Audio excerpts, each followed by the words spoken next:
all lecturers, guest lecturers, and all students. On behalf of Universitas Airlangga, under the Airlangga Global Engagement, my name is Astria Oktaherdiani. I'm the Division Head of International Student and Mobility. Please kindly allow me to welcome you all to the opening of Airlangga webinar Climate Change in Philology Study. This program is organized by Student Organization of Indonesian Literature Department, Faculty of Humanities, Universitas Airlangga, who is also one of the winners of international program competition for student organization, which we call it integration. Congratulations for the team. This program represents a significant milestone in the pursuit of academic excellence, fostering international cooperation, and advancing higher education. Let us embrace the spirit of diversity and mutual respect that defines the essence of international education. Together, we will forge new pathways for academic exploration, strengthen academic ties, and contribute to the advancements of our respective institutions and societies. I believe this program is one of the best platforms to learn and connect with each other. Therefore, we do hope the network between the participants will be sustained for the long journey in the future. I hope all of you can enjoy the whole agenda, although it is through a virtual platform. Hopefully, you will have a chance to visit our university physically. Last but not least, I also would like to express my gratitude to the committee and the Faculty of Humanities, especially the Department of Indonesian Literature, as the host to arrange the agenda in our university. Thank you for all the hard work for making this program a success. Waalaikumsalam warahmatullahi wabarakatuh. Thank you.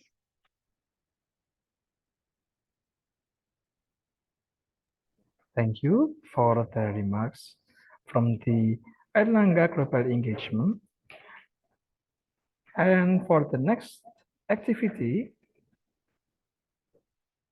we should be listening for the remarks that will be given by the Minister of Environment and Forestry, Professor Dr. Engineer Siti Nurbaya Pakar, Magister of Science, but unfortunately, the Minister is unavailable to give her remarks due to another activity.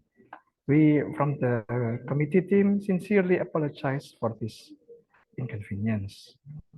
And with that, we shall continue to the next activity. Now, we will watch the campaign video about climate change. For the operator, you may play the video.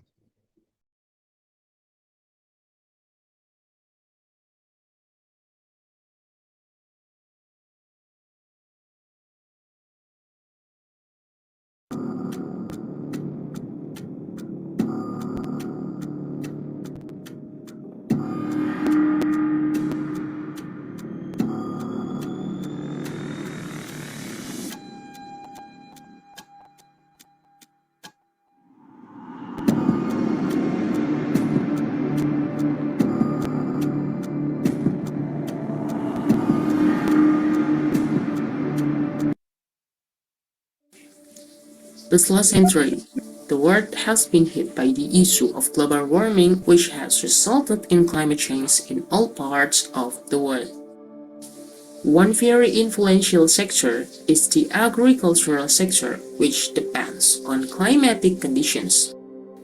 Therefore, this change indicates a threat to the sustainability of food production in Indonesia. Climate change and agricultural issues are widely discussed in many media, including ancient texts left by our ancestors in Indonesia. Indonesia is a country that is rich in heritage from previous ancestors. One of the proofs of ancestral heritage is the manuscript, which is Indonesia's national cultural heritage. The manuscript contains various information about cultural results and moral values in the past, which are contained in the classic text of the manuscript. Through this text, people can find out how to live and act in the future. Steps to overcome the threat of climate change can be taken by studying and understanding climate change that our ancestors have previously experienced. effort to overcome climate change can be studied through philology by creating new program innovations, by applying the values in the text, as in Javanese and Malay texts. For example, the Dharmawarsa and Pranata Mangsa manuscripts that found in the Mangsa book. Lontar Dharmawarsa contain the process of pollinating, planting, watering, and harvesting procedures. This script is used by the people of Merapi Merbabu when cultivating upland rice. This type of rice can be grown in any type of soil. Even so, farmers tend to cultivate the land to a minimum with more economical budget. It is believed that this will not make the soil susceptible to erosion. In addition to soil, upland rice also requires a minimum volume of water and wind so as not to hinder the pollination process. The Dharmawarsa manuscript shows that the people at that time controlled the water cycle to assist the entire farming process with spells which, according to their beliefs, were effective in terms of weather calculations, one of which was the summoning and rain-stopping spell. Pranata Mangsa is one of the contents in the Mangsa book. Pranata Mangsa is known as the annual farming cycle. In a cycle, there are 12 seasons or times with different indicators. A preservation system is a calendar system that uses nature as a guide about what farmers should do and give to crops. These clues include the rustle of the wind as well as sunlight. Within each mangsa or season, there are natural conditions described. As in mangsa gasa or verse, it is found in the expression Sotya Murcha Saking Embanan, which means a jewel that has disappeared from its origin, whose natural condition means that the leaves this season are falling from the tree. Or in Kanamangsa, there is the expression Rasa Mulia ing Kasucian, which means a noble feeling that becomes sacred. This is by natural conditions, namely the season when many fruits grow. From the description of each mangsa, farmers can take action in farming according to the season. By paying close attention, farmers can indicate a natural symptoms of climate change and its impact. Climate change is a major challenge for the agricultural sector in Indonesia. Ancient texts such as the Dharmawarsa and Pranata Mangsa provide guidance for generations to deal with this change. In Dharmawarsa, it is explained how to manage farming by paying attention to the balance of the water cycle, while Pranata Mangsa is natural instructions to determine appropriate agricultural steps. Information hidden through the codes in this manuscript can provide insight to the community of adapting to climate change. Let's tackle climate change together. Let's tackle climate change together. Let's tackle climate change together. Together, we study old manuscript. Together we study out manuscript. Together we study art manuscript. Stop climate change. Stop climate change. Stop climate change.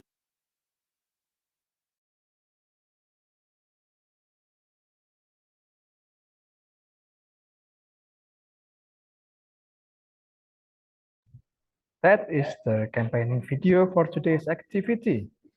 As we can see from the video, the importance of this topic that we are now currently bringing to this discussion is actually very serious. And as we understand, the video has just given several examples of how our ancestors have described the climatic change in their own times. So we hope that this video enlightens you all about how important the topic of today's discussion is. And for that, let me explain what today's agenda will be. Today's agenda consists of the opening, the remarks which we have listened, the playing of the campaigning video which we have just watched, and the next is the explanation for today's agenda, which is the current activity, And the next will be the speaker's introduction, which will be introduced by the moderator. After that, we will begin the discussion with the first discussion, which will be given by Dr. Engineer Amin Widodo, Magister Science, regarding climate change in scientific perspective. Following that, will be the second discussion, which will be led by Professor Dr. Ninyoman Tripuspaningsih, Magister Science, about climate change in biomedics perspective. Following the two topics will be the question and answer session. The next activity will be the assignment explanation, and after that will be the closing of today's event. And that concludes the agenda for today's program. Before that, I would like to invite all the participants to activate the camera. For the participants that are able, please turn on your camera.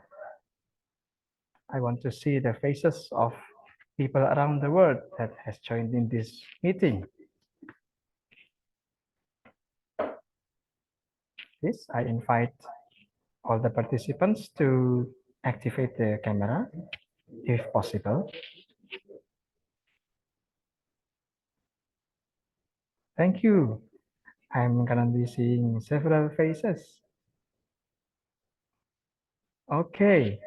Thank you for your participation and the activation of the camera. I'm very happy to see your faces.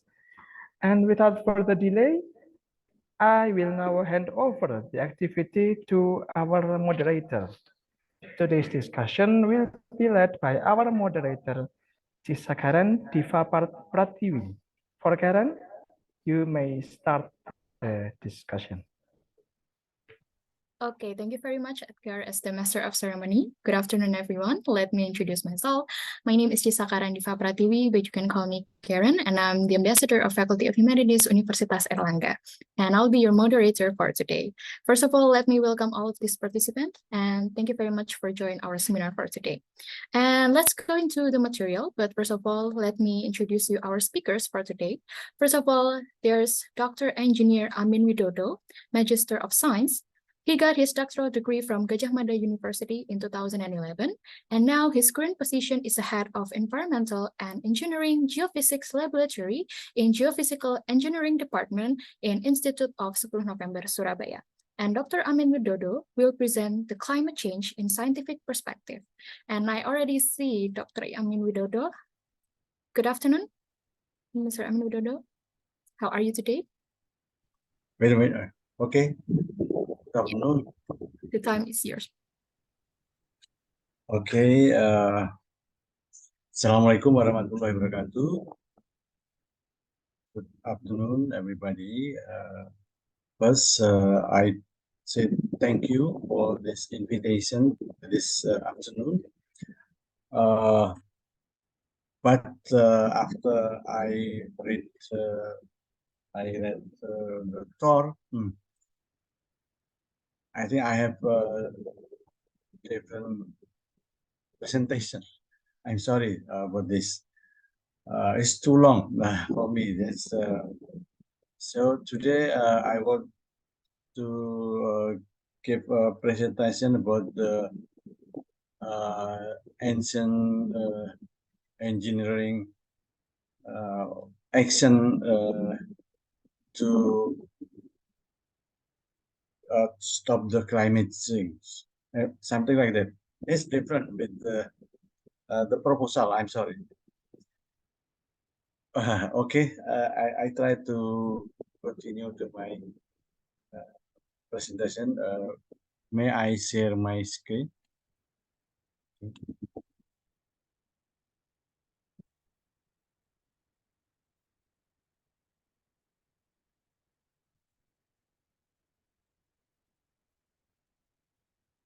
Here, my presentation is about Patirtan engineering. Is some like how our ancestor to try to water availability and for irrigation and clean water, something like that. Okay. The first, my outline is how penanggungan AFOM, especially in penanggungan, my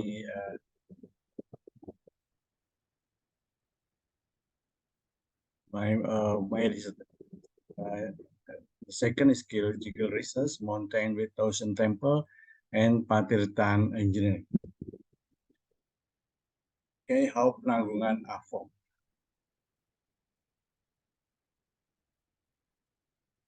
How volcano AFOM in Indonesia. Volcano is very important for us because they give us something like gas, CO2, CO, sulfur, and the other is like eruption, like effusive or explosive.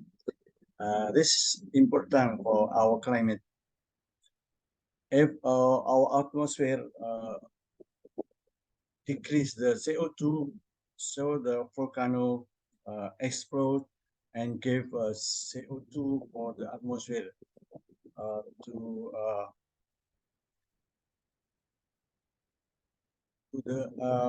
minimize the CO2. Now I want to give you about this how volcano AFOM. Let's begin with maybe after we hear about the earthquake, we always hear about the tectonic. This earthquake because of tectonic, earthquake tectonic, something like that. This is Indonesia. Is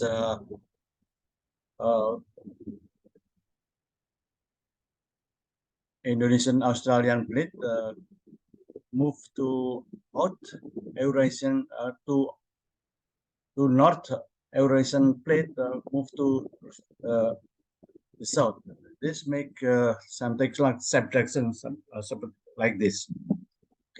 This Indo-Australian plate grew down to the Java in this area, A, B, and like this. Below the Java, this move to 71 millimeter per year. This move make bring the water, seawater, and make new lava in here area. And the lava is going to up there, make the cone of volcano. This is a big volcano, and the other is low volcano, like in Penanggungan area. This our volcano. This material eruption can create the cone of the volcano, especially from effusive, the lava, and the explosive, the material, something like sand or gravel, something like that, or rock, something like that. Make the grow of the cone. To simplify this, I have some video. It's good. Happens because hot rises, heating by the Earth's core. Near the surface, the rock spreads in two directions, goes sideways. It begins to lose. They meet in this area. The plate that meet in this area. Spreading process, the Earth's crust very slowly drag apart. And it's this that ultimately causes the continents to it's the light, the rock on the carbon, and it's carried deep into the earth. This new magma occur in this area, and carbon dioxide to the atmosphere. Back into the earth.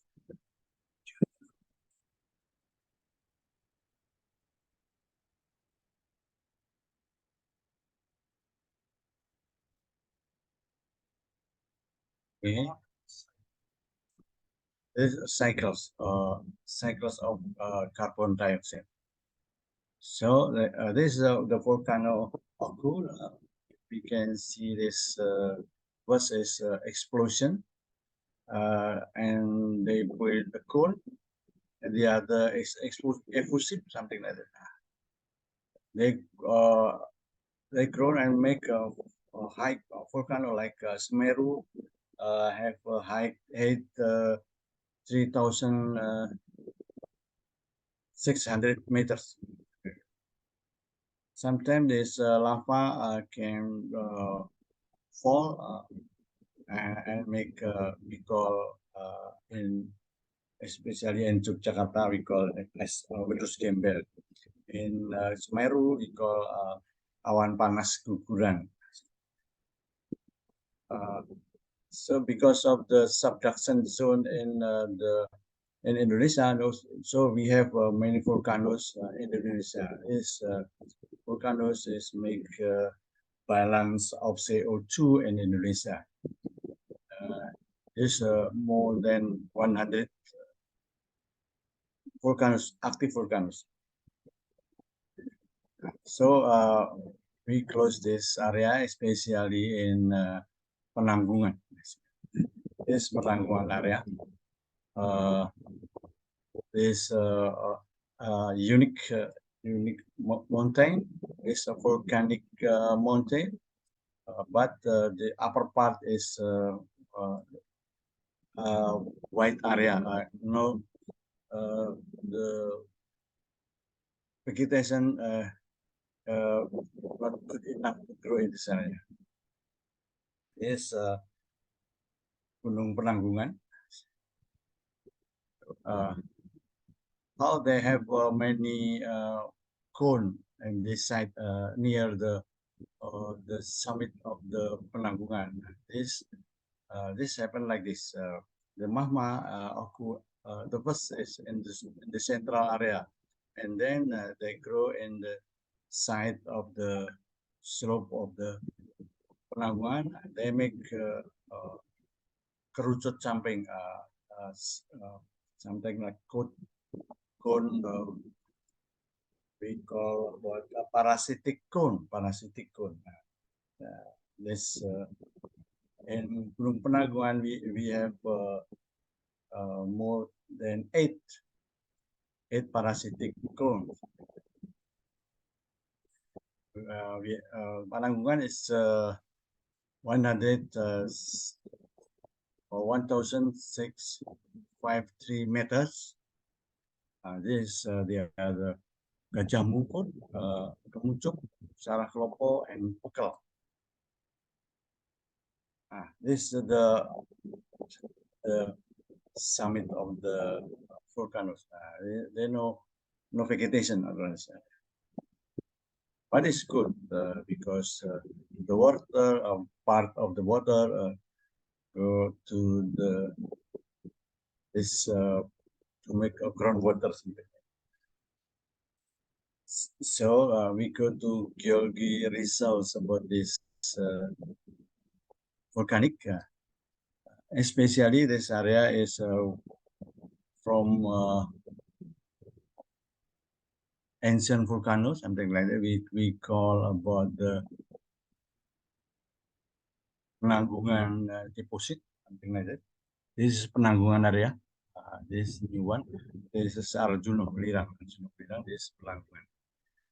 We detail about this area. Penanggungan is composed of this Penanggungan andesitic lava. Lava is effusive. The other is andesit, Jambi, something like that. We call like the name of the area. In geological, we can make many different approaches, something like that. Okay. This is the important thing, and because of this material composed of sand and gravel, so this Penanggungan area is have many spring many spring around this area, around this summit of Penanggungan. Like this, the famous name is Jolotundo and Candi Tete, something like that. We have many spring in this area. This the coordinate location, something like that. This the pit. There's many around this area. But the Penanggungan, this area is have potential for sand gravel mining. Sirtu is very important to building many buildings, and for especially for tanah uruk, something in like in ITS need this Sirtu, UNER needs Sirtu to this the mining location. This our problem. This position of this area is open mining.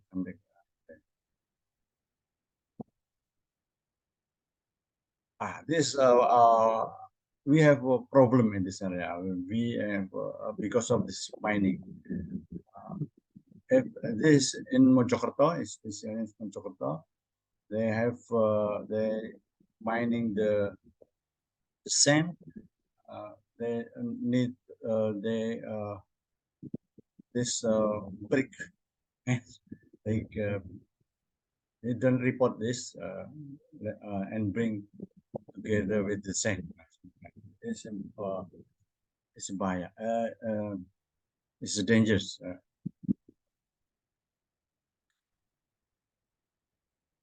Mountain with thousand temple. Let's begin by this from Agus Aris Munandar. In Java, mountain always attract the attention of people living around them. Natural phenomena that are considered powerful in the plane where humans live and reproduce.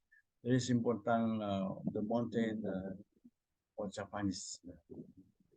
Because of this, there are a few that consider mountain is sacred. Many megalithic relics associated with the ancestor worship were found on the slope of the mountain everywhere. This example, like in Bondowoso and in this and Arjuna. Pavitra is Pavitra of Penanggungan is sacred mountain. Mount Penanggungan is seen as the most sacred mountain by the Majapahit people. Many religious community live in its slope. They build sacred building, made hermitage cave, and rain offering altar to carry out their religious. They made like a temple around this area. Pavitra is in the king of the mountain in Java. This because Pavitra is also mentioned an ancient inscription, the Sunda written around this 1,500 people present. From Bujagamane, this important thing, especially Gajah Mungkur, why the Bujagamane go in this area.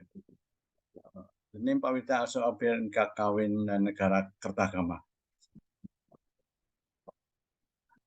This the legend from the Tantu Panggelaran, Professor Agus Aris Munandar said from the prose of the Tantu Panggelaran, they believe that the Mahameru bring to the Java. One is fall in Gunung Salak, make Gunung Salak. The other fall in Mahameru, Gunung Semeru. The other in in penanggungan. This they call like that. This the prose from Tantu Panggularan.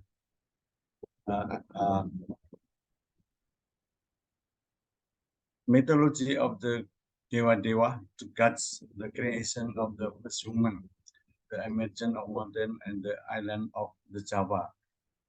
Is it's good from Tantu Panggularan. In this from Hindu, they make this spread in three zones, something like Swahaloka, Wahaloka, and Purloka, something like that. This Hindu. In Buddha is the same. Kama Wacara, Rupa Wacara, Arupa Wacara. And this thousand of temple in around the Penanggungan. They call 1,000 temples, something like this. It's a big one. It's Candi Kendali Soto. This from the Andesit. This Andesit. I call the first that is parasitic cone. This the temple. The other is they the same like this. Meru, something like this. Meru type. So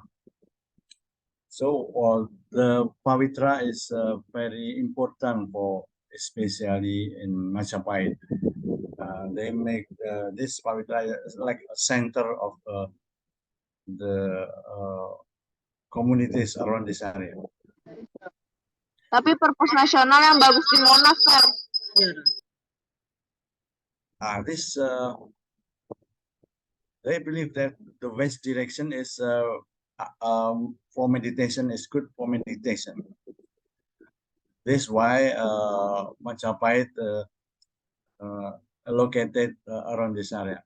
This is a position. This Majapahit is Isana direction. This is Pavitra. They believe like this. This sacred mountain, especially for Majapahit. This 8 cone around the Pavitra. This,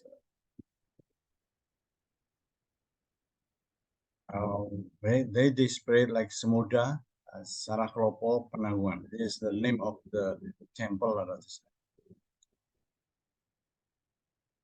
They grow to the upper of Penanggungan.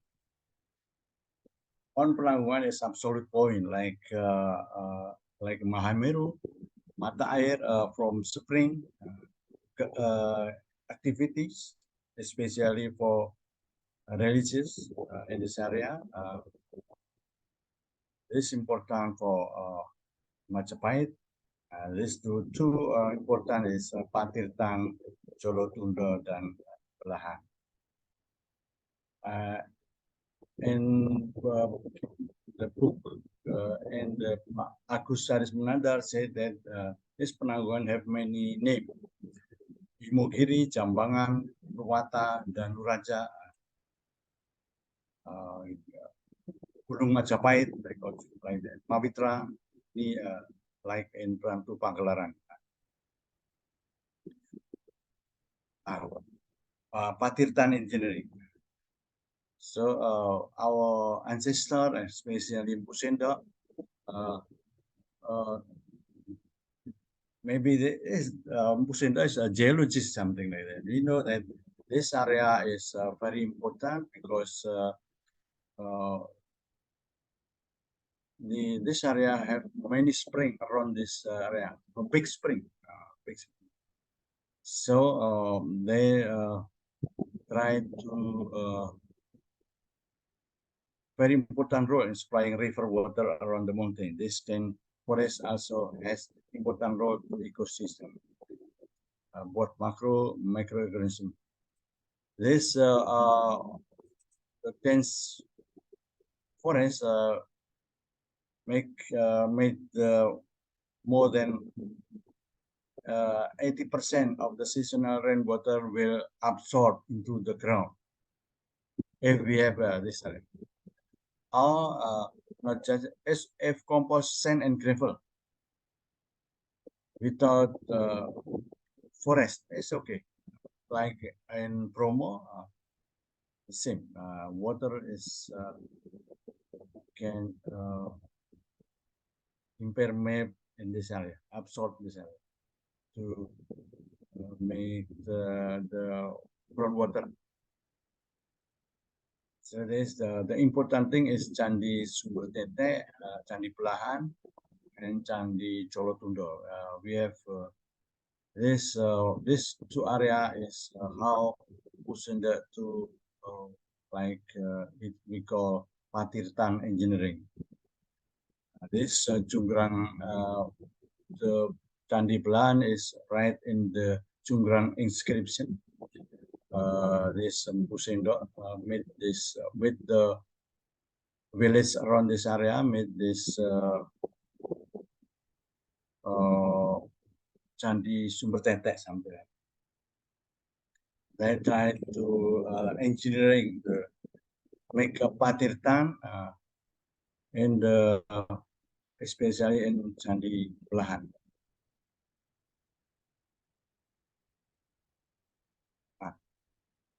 This in Sekalan Memet, this area is one of the archaeologists is more 1009.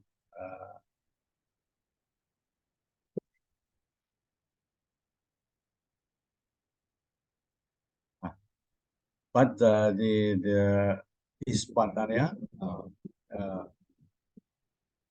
this in the west area, the west part, Jalatunda, this area is made from 977 Anno Domini.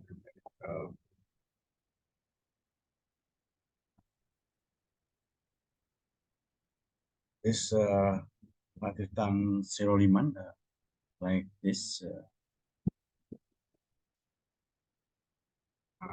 They have ceremonial to save and to protect this spring until now. This from this book Sawah and ancient Java. They read that because of the engineering of the spring of Belahan and Jolotunda, they can use supak management and in this from 10th century they produce rice harvest twice in a year because of this engineering. This our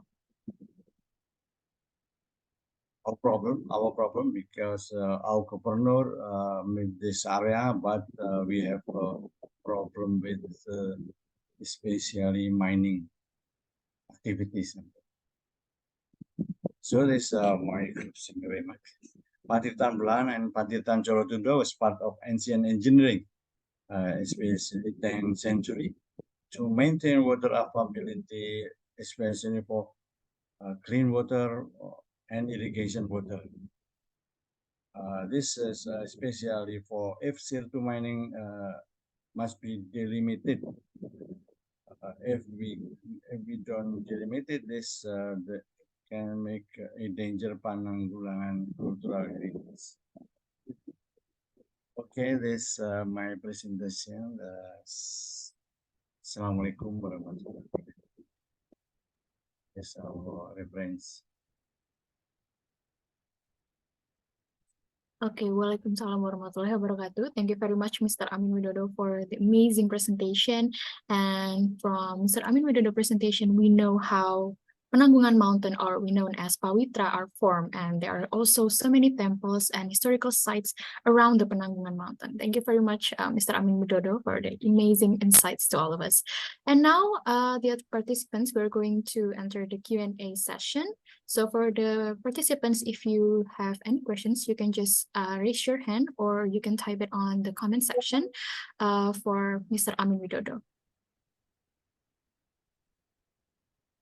Wait. Okay, is there any questions from the participants? You can just raise your hand, or you can type it on the comment section.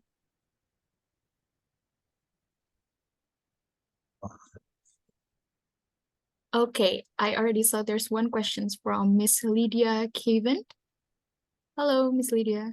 Yes, hello, good morning. Yeah, I mean, Widodo, I was very impressed because I'm really someone who likes and has often been at Penanggungan, and I did not expect a talk on Penanggungan.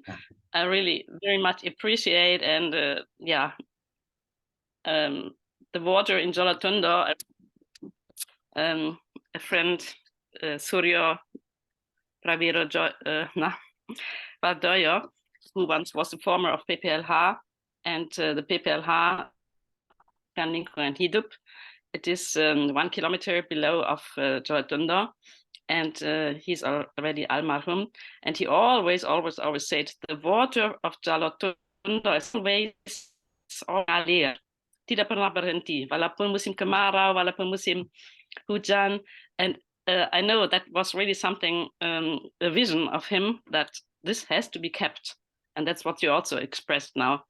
It really has to be kept and has to be maintained very well. And Penanggungan really gives, is a landmark and shows us, we have to maintain the, so I was very impressed. Thank you very much.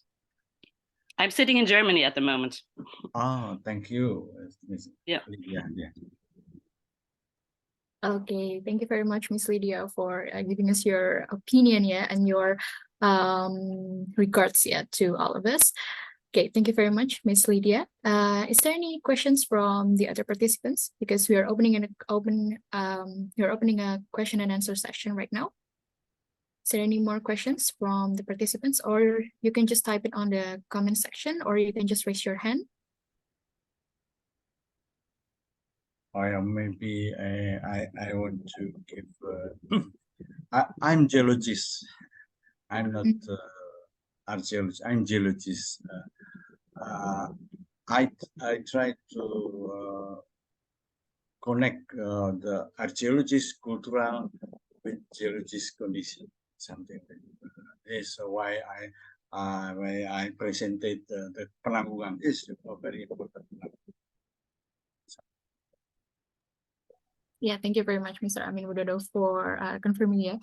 And then I already taken notes as well when Mr. Amin Widodo presented to us, and I just know it that Penanggungan Mountain, also known as Pawitra. Pawitra. Yeah, and then there's also so many temples and historical sites around the Penanggungan Mountain. Is it because is it already like from the legacy of Majapahit Kingdom? Because Penanggungan Mountain is kind of an old mountain, and then it's already exists since the Majapahit Kingdom. Why is it so many temples and historical sites around the temple, around the mountain? I mean, is it because it already exists since the Majapahit Kingdom era?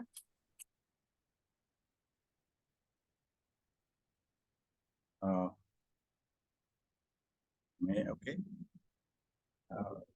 If we read the date of the, like in Jolotunda is before Majapahit, it's a long time before Majapahit. It's Empu Sendok.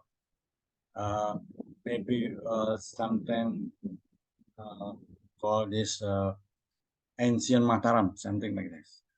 Pusendok from Pusendok. It's ancient. Like I said, Pusendok is something. He is like a geologist, something. He's very important for people around this area because of this water, many spring around this Penanggungan. Is why they must be sacred something to protect the spring. Okay, I see, sir. Thank you very much for answering. And then I know that right now Penanggungan Mountain is one of the favorite mountain for people, not only from East Java, but from another province as well, that they really love to hike in Penanggungan Mountain. And I want to know, is Penanggungan Mountain right now is also I can say an active mountain, or you can say an active volcanic mountain? No, not active. Oh, it's not I active. don't know. Maybe slept something. Yeah. Slept. Yes, sir. I already got some information because there are some mountains who's not Arjuna is active. Arjuna is yeah, Gunung Arjuna Mountain, yes. Yeah. So yeah, I heard that if some mountains is not an active volcanic mountain, yeah, it's like a slept mountain because yeah, there's any volcanic activities in that mountain as well. And yeah, I think that's the reason why all of the, I can say, adventurers, all of the people love to hikes in Penanggungan Mountain is one of their favorite mountain to have an adventure. And actually it is a new insight for me, sir, because I know that Penanggungan Mountain right now has a lot of historical sites, the temples, and then there's also, you mentioned about the ceremony, if I'm not mistaken, like a Jolo Tundo ceremony. Is it already still exists right now, this kind of ceremony activity? But istilahnya itu jarang. Sudah tidak seperti dulu misalnya. Not like every year they make a ceremonial, but now it's not every year.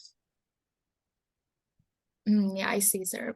Perhaps it's because right now it's a modern era, so they're just kind of leave these historical activities, and they're trying to move on to the better modern world, I think. So they just left all of this ceremony activity. So, but perhaps hopefully every year they're still doing this kind of activity, hopefully, because if it is one of our historical legacy from Majapahit Kingdom. And I'll also take a note, Mr. Amin Widodo, there's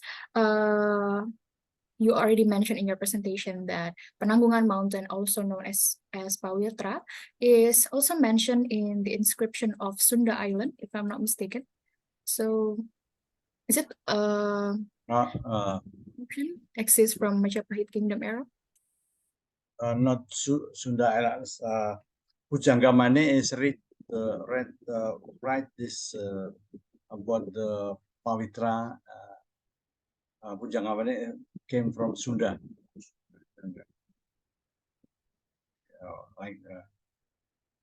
Not from Sunda Island. This from Sunda. Pujanggamane came from Sunda. This important thing that from the other place is far from the Pawitra. They go to see the only one mountain, one parasitic cone, not the summit of the Penanggungan, but only one. I see, sir. And then if I can say, my another question is, why is it called as Pawitra? Because Penanggungan Mountain is known as Pawitra since the Majapahit Kingdom. Do you have any reason why Penanggungan Mountain right now also known as Pawitra? Is it like the ancient name of Penanggungan Mountain? This Pawitra read in Kakawin Karakertakama, and yeah, the read the Pujanggamane. In Sunggrang inscription, they call about Pawitra. Pawitra has many names. This Pawitra is one is most name yang paling banyak lah. Okay, sir. So it's like one of most famous name of Yeah. Mangungan Mountain is Pawitra. All right. So basically, guys, because this is still an question and answer session. So if you guys have any question, you can just raise your hand or you can type it on the comment section.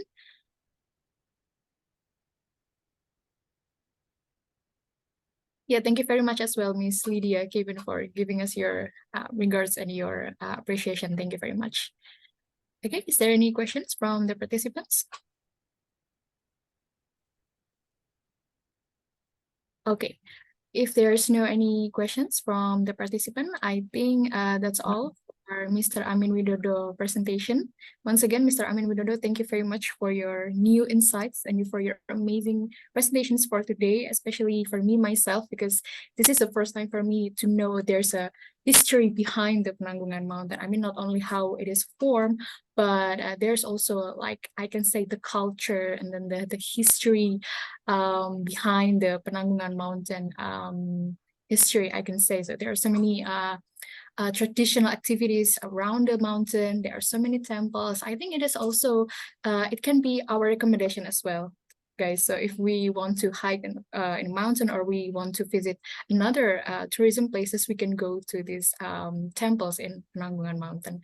Okay, thank you very much, Mr. Amin Widodo. Do you have something else? Welcome. Okay, then thank you very much, Mr. Amin Widodo, and we'll see you soon on the next occasion. Okay, Okay, thank you. thank you, Mr. Amin Widodo. Okay, guys, before we move on to the next speakers, which will be Professor Mi Nyoman, we will have a break around 30 minutes. So before we move on to the next speakers, you can take a break. And then if you want to have a lunch or if you want to have water, that's fine. And then we'll be back until 12:50. Yeah, so we have around 20 minutes for break. Okay, then I'll be back and thank you very much, guys.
Okay, good afternoon, everyone. Welcome back to our next material.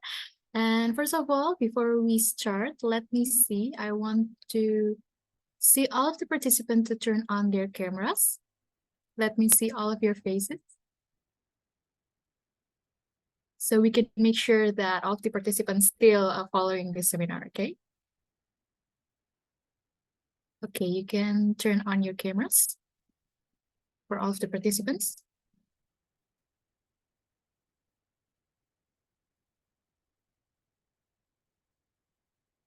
Okay, I can see, yeah, some of the participants, they already turned on their cameras.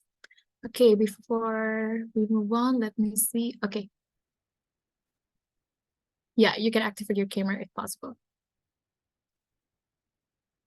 Okay, so without any further ado, yeah, thank you very much for all of the participants still joining this seminar. And now we can move on for our next material. But first of all, let me introduce our next speakers for today. There will be Professor Dr. Nino Mantri Puspaningsih, Magister of Science. She got her doctorate degree from Department of Biology in Faculty of Mathematics and Natural Science, Institute of Bogor Agriculture in 2004. And now she's the Vice Rector for Research, Innovation, and Community Development in Universitas Airlangga. Let me see, Professor Nino Mantri Puspaningsih, how are you today? Okay, I'm fine. Thank you. Fantastic. So now I'm in Solo, not in Surabaya. Yeah, I see, Professor. Very nice to meet you. And Professor Nino Mantri Puspaningsih will present the climate change in biomedics perspective. So, Professor Nyoman, are you ready? Okay, so I will share my screen. So, could you please open to become me as a co-host? Could you please open the share screen? Because I cannot open the share screen by myself. Wait a second. For the committee, could you please make Professor Nyoman as the co-host? You want to continue starting share screen? Okay. Okay. Okay. You already yes. Okay. Yeah. So is it already clear? Yeah, I can you my picture? Okay. So thank you. Assalamualaikum. Thank you Mbak Karen. Miss Karen. Assalamualaikum warahmatullahi wabarakatuh. Good afternoon for our distinguished ladies and gentlemen, also all I think the students who joined this program. So I would like to share what Universitas Airlangga do or contribution for the climate change in science and also the biomedical perspective. So is it the screen is already fixed in your computer? Yes, Professor, it is. Okay, thank you. So what I would like to share is the contribution from Universitas Airlangga regarding to the climate change, particularly in science and also biomedical perspective. So this is what I would like to say to share about that. So now just for all of you, just stop for a moment so we can look what happened during 3 years maybe during until also just currently we also heard about the earthquake that happened in Morocco and also in Turkey and also in Libya in the beginning of this year until I think also from flooding in Libya. So this is what happened in Indonesia and what Universitas Airlangga then also did many things to help the people who impacted by this problem. Yeah.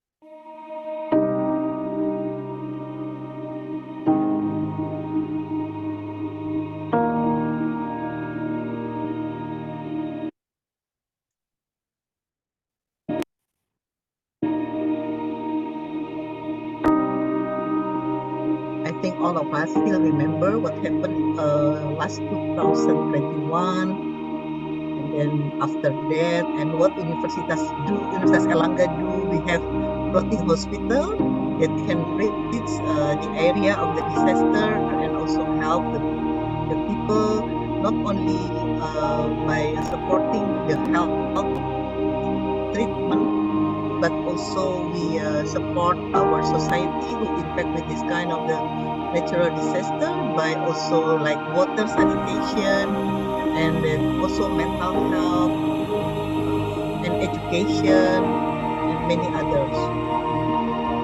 So Universitas Airlangga has a floating hospital. I think the hospital is only the one university, only the one that from university we have in Indonesia. So I think this is a very meaningful facility to our society.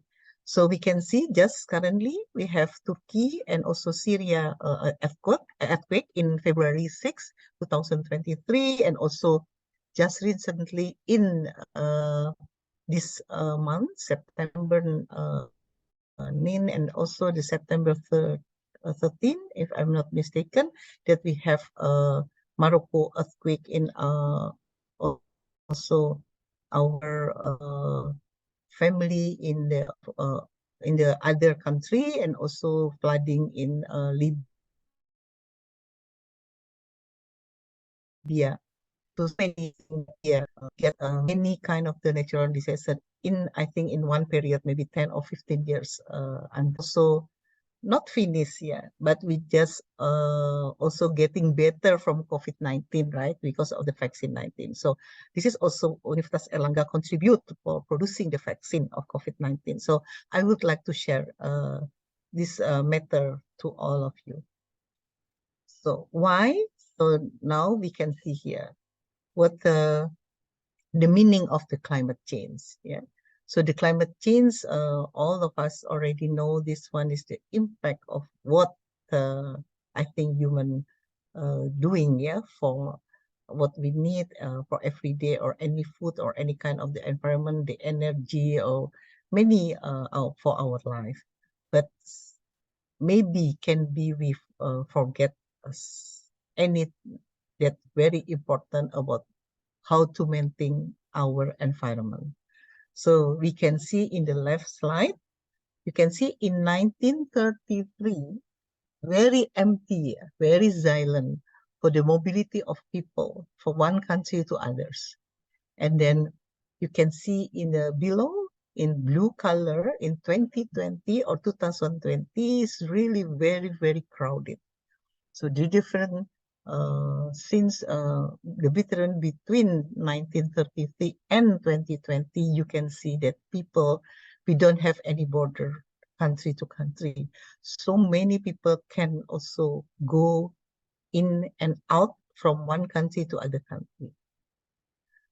And we can see the blue color is really very crowded, and also it's meaning that the impact of people, mobility of the people can also giving the impact of transportation of the disease. So we already learned about the pandemic, COVID-19 pandemic. Yeah. We, all of us also feel that this COVID is attacked or infected so many people in the world. So then we also feel that the temperature our country, like Indonesia, now we have, I think like Surabaya, almost 38 maybe every day. It's really very, very hot. And also another country who have 4 seasons, also when the summer came for them, this is also the temperature is increasing and increasing. So we can see in the below for the very dark red color. So we can see the prediction of our weather, yeah, our temperature in our Earth in maybe 2100. You can see more dark red color comparing to 2000.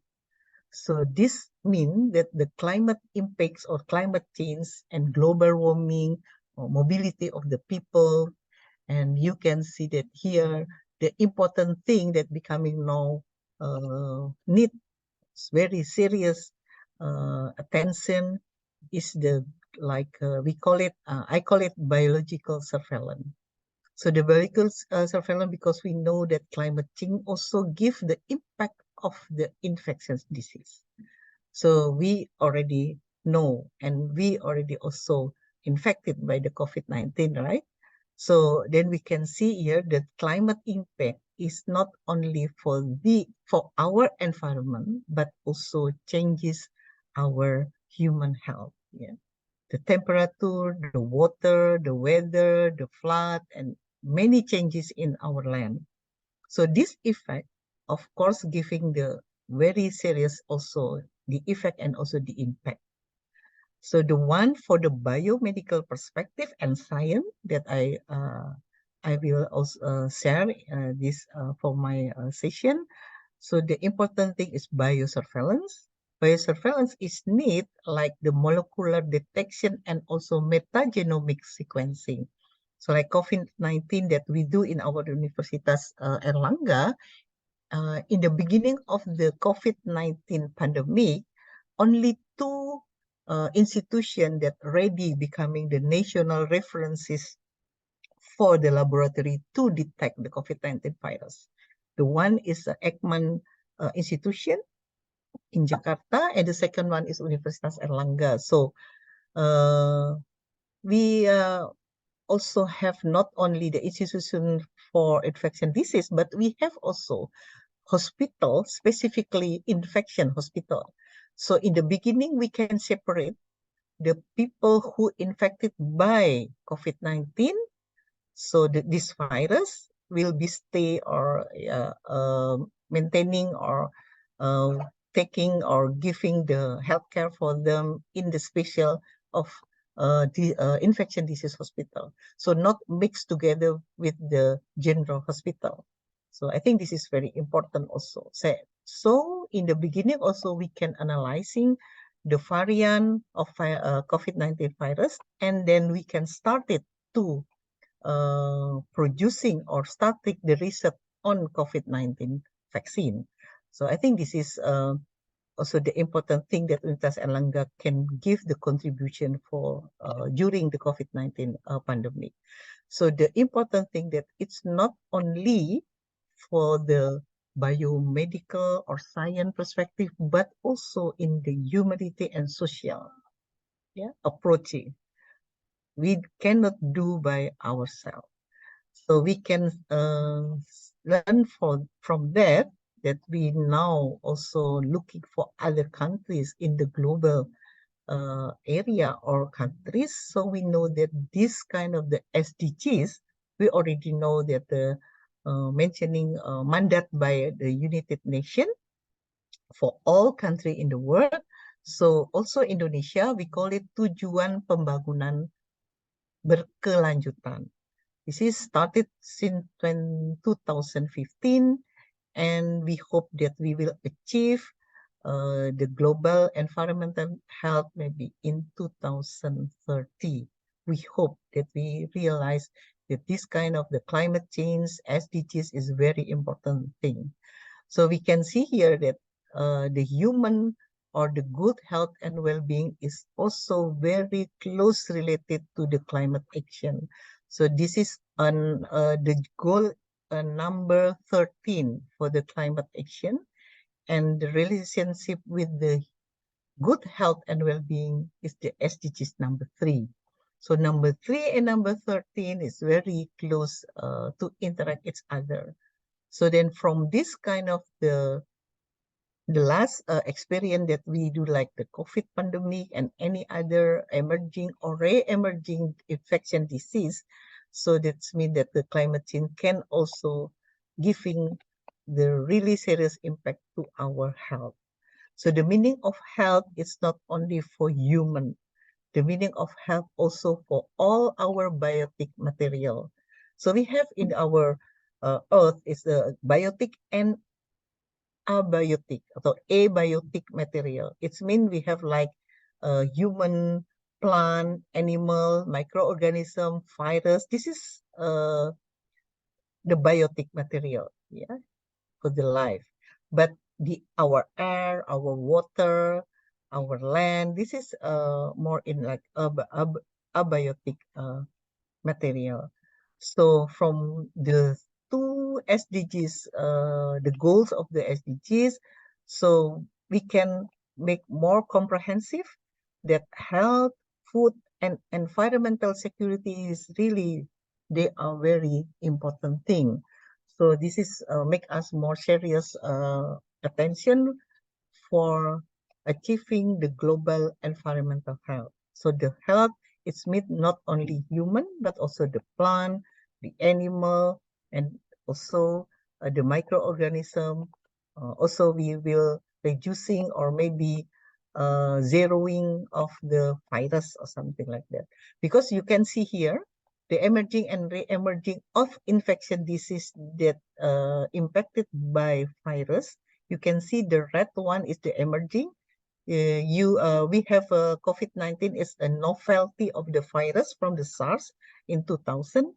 So it mean that emerging of the new virus is coming around, surrounding us. And the other like dengue, MERS, swine flu, and any other infected by the virus. So for this, the meaning of the climate change, we have our challenges in the future. So we do now still processing or running for achieving the SDGs in 2030.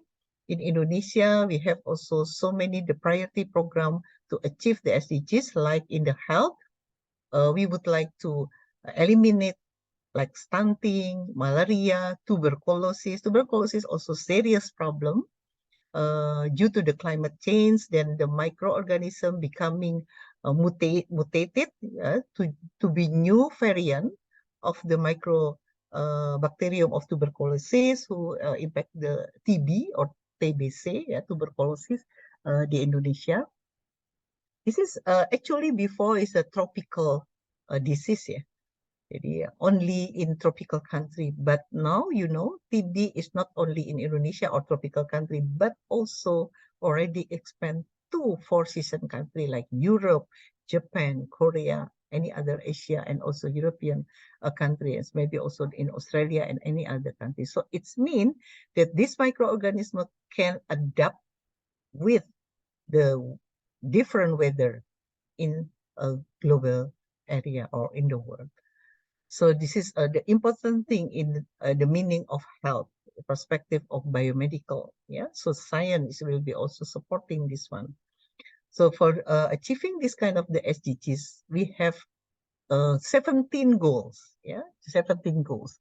Like to related to the climate change, we have number 3, like health and human being that already I'm already mentioned that, and then we have also like the life below water, how the quality of water and the life below the water, like fish, the organic microorganism, plankton, so many water, bio water that life below that kind. Also in the land, we have also green economy. This one is more the meaning of the research in science or also in health in the green, in the land.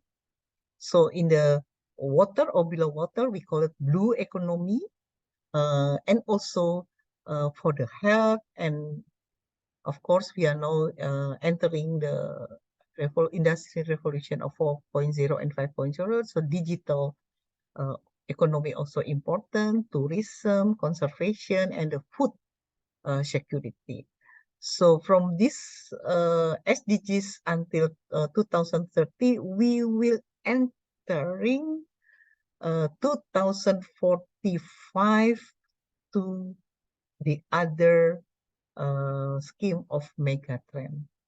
So the word of the megatrend. You can see the difference between SDGs and then the word of the megatrend is really hope that all the problem among us will be eliminated in 2030, but we don't know. This is depend on each individual, how they really aware about our climate change or climate problem around us, the environment, our health condition for human, plant, and animal, and any other microorganism. Yeah. So entering the mega trend, this means that anything about SDGs is already achieving, and then we enter a new era of the mega trend. So we can see here, and many people will go in and out to each of the countries. So we don't have, maybe without any visa. Maybe in the future, people can go to Japan, Japan can go to Indonesia or to Europe or any other country without visa. It can be also happening among us in the future, but we don't know. This is depend on us, yeah, depend on us, and also depend country to country. Yeah, so we hope that all of us will be still giving awareness about health, yeah, about our life, about our environment, and about all. Yeah. So these challenges, then our Universitas Airlangga have 6 the priority program, at least 5 from the 6 priority program to contribute for our government achieving the SDGs. So we have like blue economy, green economy, health, digital, tourism, and conservation. Why we put conservation in the meaning of tourism? Because conservation, it's mean Indonesia have biodiversity, mega biodiversity of natural resources. So this is very important to maintaining this, not only exploration, but also maintaining these our natural resources to becoming more circular, like economy, zero of the waste and any other of that. So why this is conservation is very important. And then the last one is the food security. So food, health, and environment security, this mean of the achieving the global environmental health. This is our meaningful research and community development from Universitas Airlangga to contribute more impact to our society.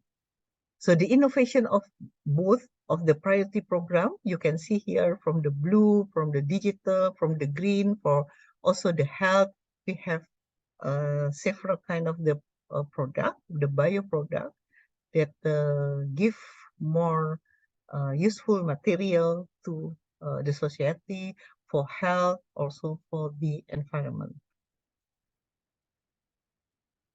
So to give an impact of our research to the focusing on the 6 priority program that I already mentioned. So of course the impact it will be deliver or contribute to Indonesian people or Indonesian society, but not only Indonesia, we also engage the community from the any other countries. Yeah, community engagement with other countries by collaboration with overseas university. So we also will share this kind of what Universitas Airlangga also do to open collaboration with other university in the world. Yeah. So actually, maybe focus in Asia country, or also can be also in European. I will also share this Universitas Airlangga already done. So the important thing that from the research, we would like to give the outcome and impact.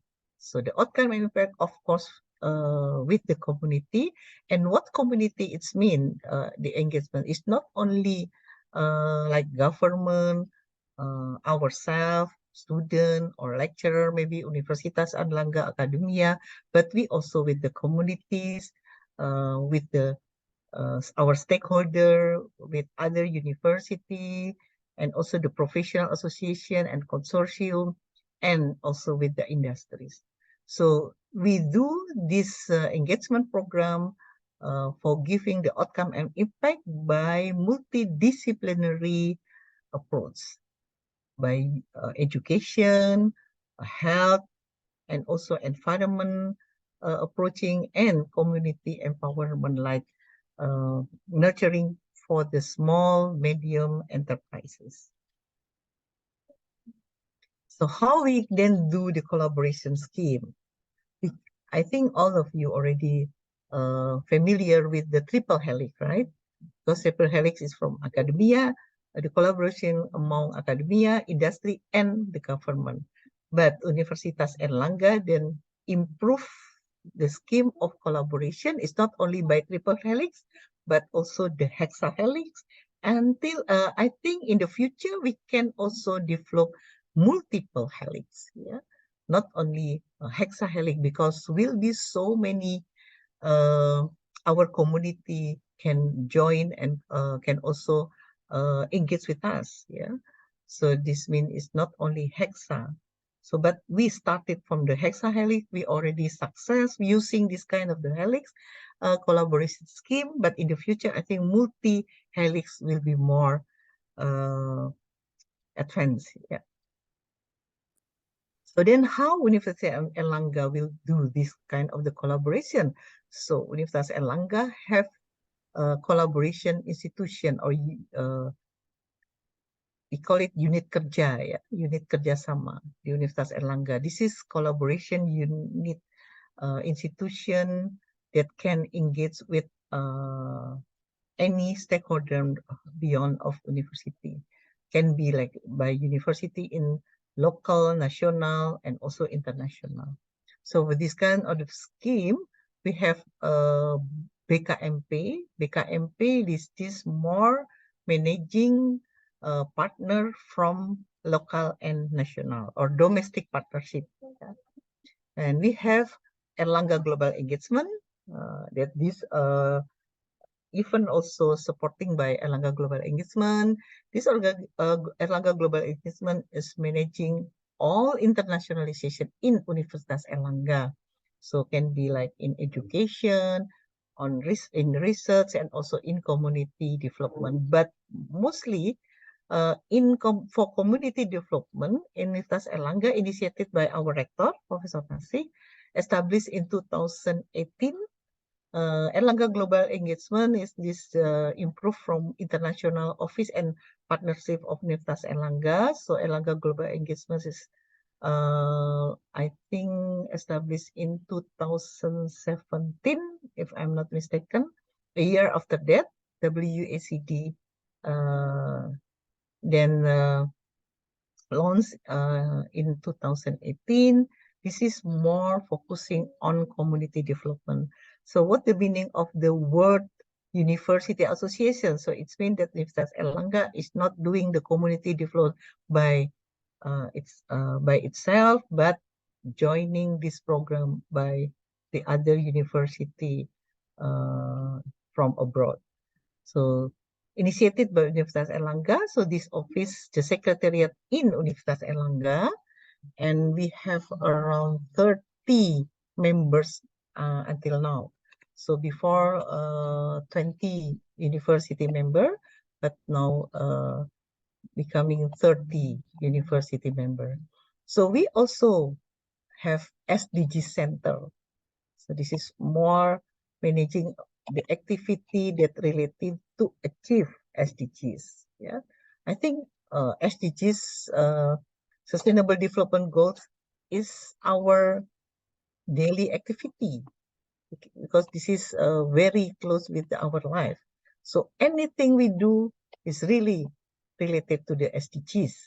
So then the climate change, the environment change, or any kind of the health change or problem with the disease of any kind of our life is really very close with the SDGs. The meaning of SDGs is our life. Yeah.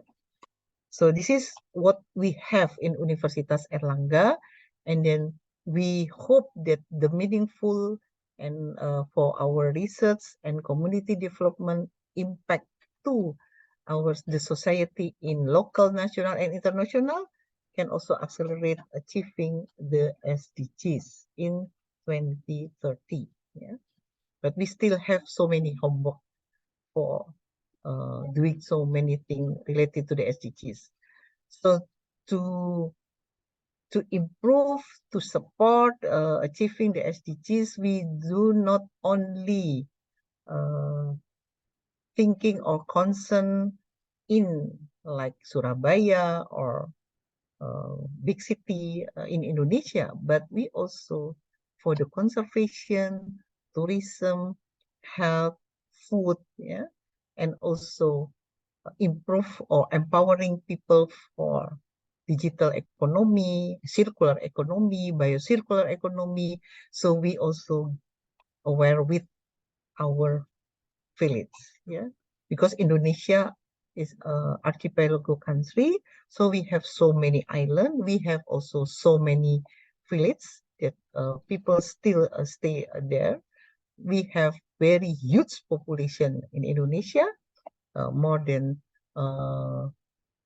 250 million maybe people that we have. So it's mean that we have so many big country, right? So we have also very rich in natural resources. So we have anything in Indonesia.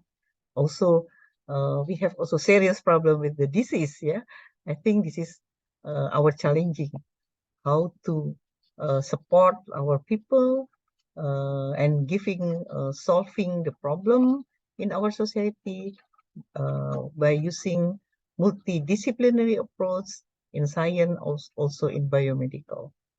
So we have 3 priority area for this to support the SDGs village. The remote area, the remote island of Madura, the border island in Pulau Bintan. This is surrounded by Singapore, Malaysia, and also Indonesia in Sumatra Island. We have also priority program in coastal area in Banyuwangi. So this means that Universitas Airlangga would like to give the outcome and also the impact of our research to our society. So for this program, of course, we will also involve our students. Yeah, with the emancipated learning, we can also involve involving students from other university from Indonesia or from abroad. Yeah. So this is I would like to share the lesson learned from Universitas Airlangga using the hexahelix scheme for collaboration. So we success to producing Inavac vaccine or merah putih vaccine for COVID-19. Jadi vaksin merah putih, our president giving the name of Inavac. So now I think already got the AUA or emergency use authorization, and we can vaccinate our people in Indonesia, can also the people from abroad. Yeah, but we luckily now reducing the problem of this pandemic, and we becoming the endemic. But I think vaccination is still important thing to the people who still not vaccinated yet with the COVID-19 vaccine. So our vaccine of Inavac is always ready to vaccinate people who still not vaccinated yet. Yeah, because preventive by vaccination is very important. So the hexahelix, we can prove that this one is successful, but in the future, I think multi-helix, it will be more useful, yeah, for doing this kind of the collaboration to give the more impact to our society. Yeah, how to help to solve the problem of the climate change that give impact to our health. So we for the hexahelix collaboration, we involve not only academia, industry, and government, but the other 3 is the community. Yeah, the community like National Hospital, researcher from National Consortium, our society, yeah, and also the volunteer. And we also involve mass media. This is important. Yeah, the mass media will facilitate us to disseminate, to to educate people what's the meaning of vaccine, what is about the COVID-19, how then COVID-19 can be mutated for the new variant that more, I think, pathogenetic for us or any kind of this. And the other important thing is the law, because to produce the vaccine, we have to get permission or permission or legal permission from the regulator Indonesia, like FDA of Indonesia, BPOM, and also halal certificate from the MUI, and of course from WHO. This is the international institution, yeah. And also don't forget our alumni, because this vaccine supported with our governor, Ibu Kofifa. She's also our alumni from Universitas Airlangga. So the alumni supporting us really really give very good impact for the successful of COVID-19 vaccine. Yeah. So I think we learned about COVID. I already mentioned of this. Yeah, in 2000 started in March 2020, and we can see that the outbreak of this kind of the COVID-19 is really serious at that time. And then vaccination, I think there are two solutions when we infected with the virus. One, when we are already infected, so drug will be need of that. Yeah, but at that time we don't have special drug for COVID-19 virus, because this virus is come suddenly. Yeah, no one ready to face of this virus. And the second one, to prevent. Yeah, the people who still not infected by this virus. So I think vaccine will be preventive action, yeah, to face on this vaccine. And I think all of us successfully prevent and then reducing the COVID-19 virus by herd immunity using vaccination. Even though this COVID-19 virus is not already gone, yeah, not finished, they still surround us. But because we already have the immunity of this virus, so this we can then adapt it. We then live with COVID-19 virus. We live together. We adapt each other. Yeah. So then now everything is becoming okay. Yeah. So we don't need to use masker maybe anymore, and we can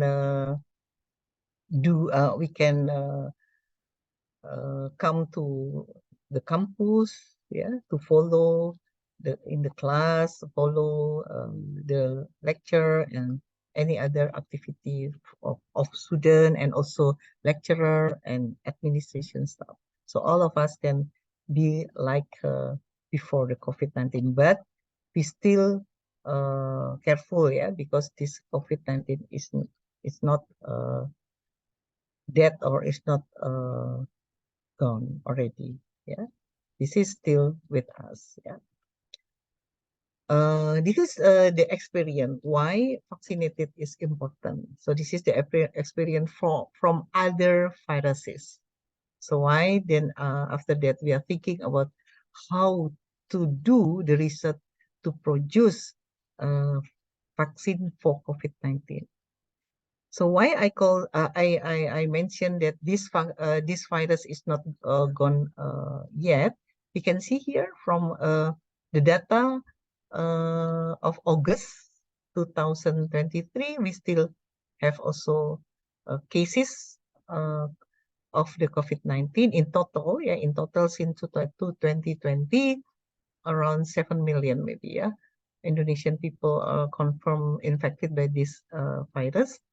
And around 160,000 is also already dead. Yeah. and vaccinated already done for the 13 billion people in the world. I think we still have some society or some people maybe not like to vaccinated by COVID-19 vaccine, but almost majority of the people is already vaccinated. So the herd immunity is now becoming achieved, yeah. So it's okay. So the COVID-19, our research, how this kind of the platform of vaccine Merah Putih or Inafak, the journey from the beginning until we finishing and the COVID-19 vaccine of Inafak. So we do completely all of the research, and the research is still done until now. Yeah, we still continue. Yeah, the research because we need for the 1 year finishing all the research. So why we got only emergency use authorization? It's mean emergency.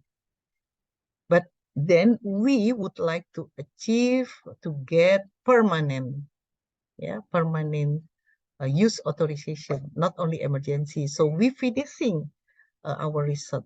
So still continue until now and will be finalized in the beginning of 2024. So we still do the research, yeah. So this is the journey from the beginning until we got the AUA or emergency use authorization. We do scientific research, we do preclinical, we do clinical research until a vaccine needed to our people. So this is the ceremony, the first time that the seed vaccine from Universitas Airlangga delivered to industry. So we collaborate with Biotis Pharmaceutical Indonesia because our university is not based on the industry, right? We are focusing on education, research, and community development. So to produce upscaling product or production, mass production, so should be done by industry, the pharmaceutical industry. So why we collaborate with pharmaceutical industry, and this one is PT Biotis. So we already got the AUA in November 4, and then also for the booster. So we also invite all of the participants in this Zoom conference who still need for like booster. You can come to Universitas Airlangga Hospital or Rumah Sakit Universitas Airlangga in C campus, campus C, to have booster vaccine of Inafak for COVID-19. This will be free, no charge, yeah, will be free. So you can still, we are ready for this vaccine in our hospital, and also another like Puskesmas in East of Java in Indonesia. So I think this vaccine is already used by Indonesian people, and we got already also halal certificate in February 2022. And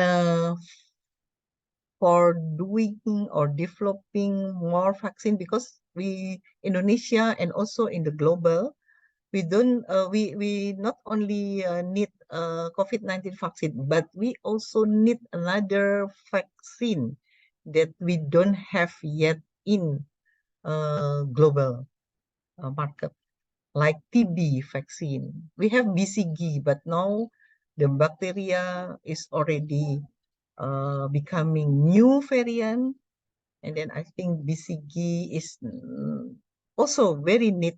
BCG is very useful, but we need another, like booster, yeah, like COVID, we have phase 1, phase 2, booster dose 1, dose 2, and we need booster 1, booster 2, and many booster that like flu, also vaccine, and we also need another vaccine like TB. We don't have beside the BCG, and we have like malaria, we still don't have, like HIV. I think so many vaccines still need.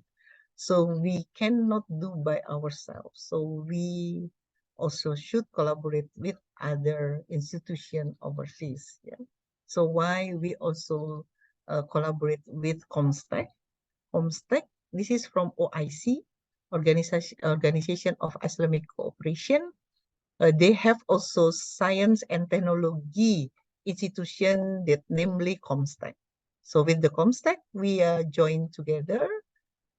We collaborate each other, and then to like send our lecturer to study about how developing another vaccine, and also from the OIC member come to our university also to do the research on vaccine development. And we have exchange program for the researcher. Last 2 weeks, I think, last 2 week or last week, we just finished a workshop with the COMSTEC OIC participant from many countries of the OIC member, from Africa, from Iran, from Egypt, from Malaysia, from Pakistan, from Bangladesh.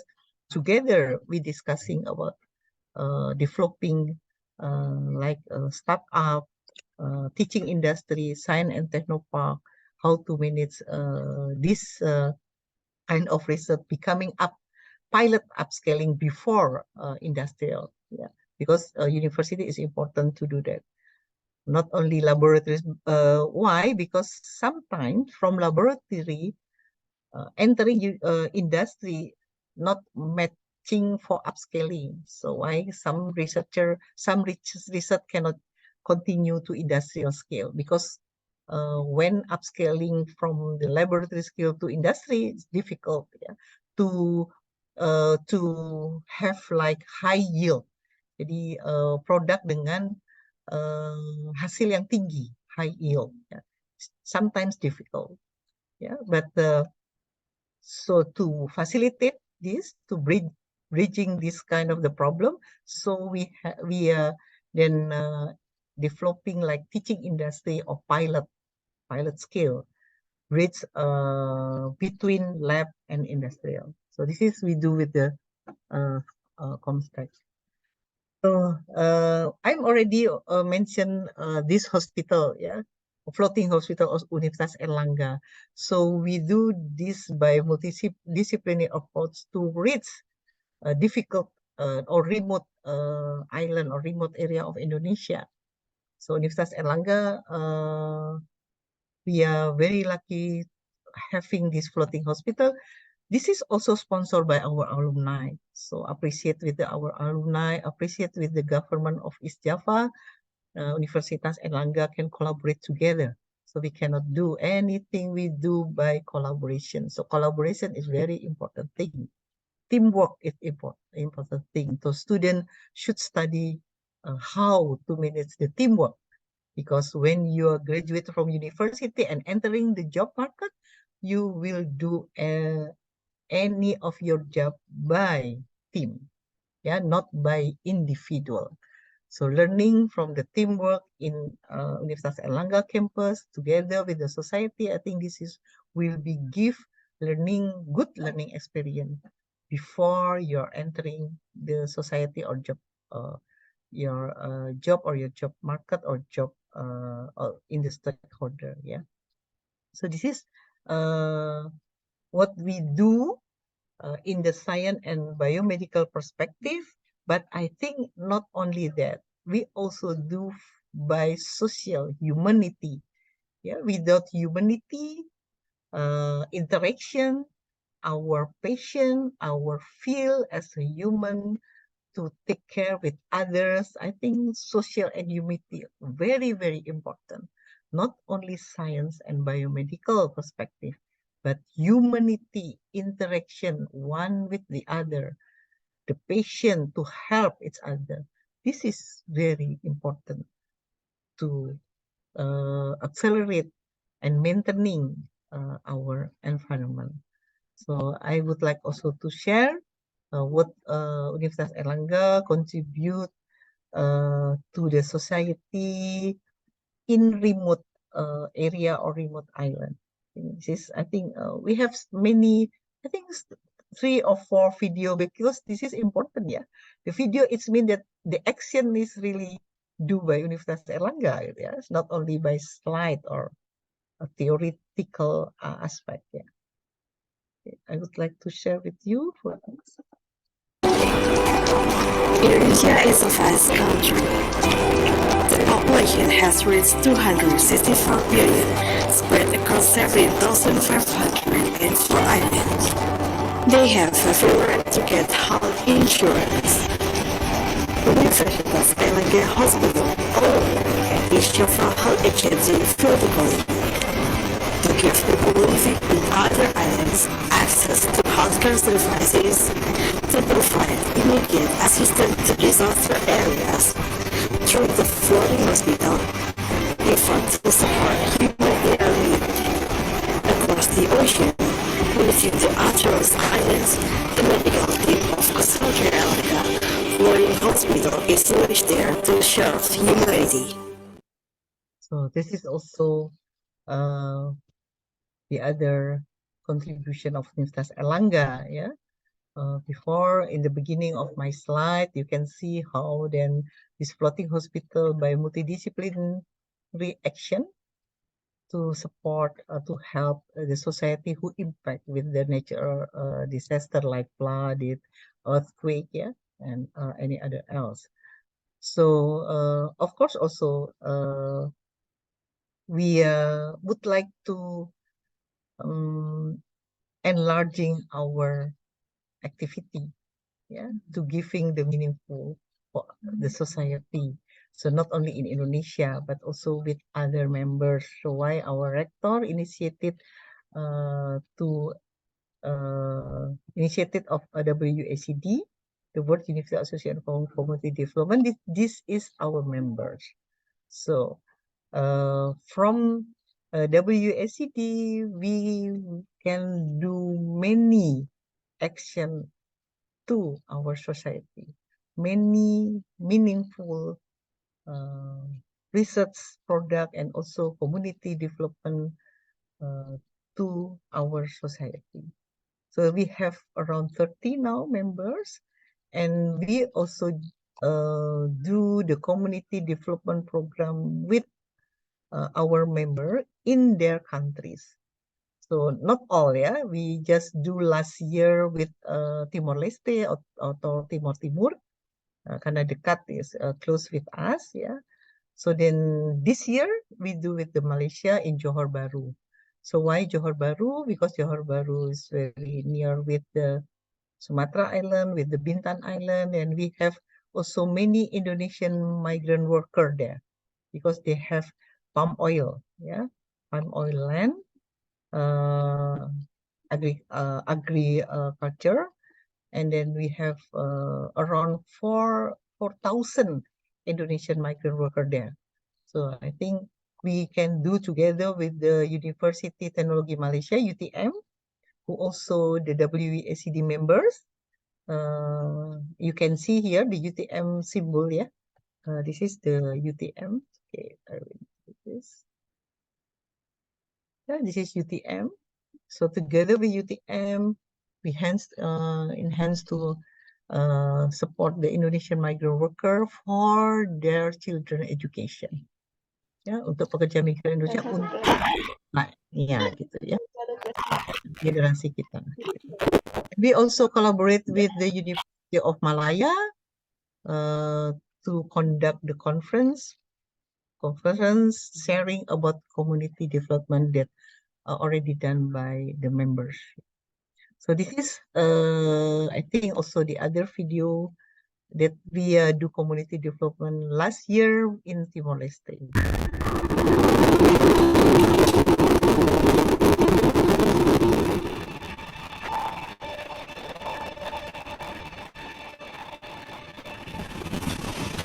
So the main topic in Timor Leste that we do together also with the students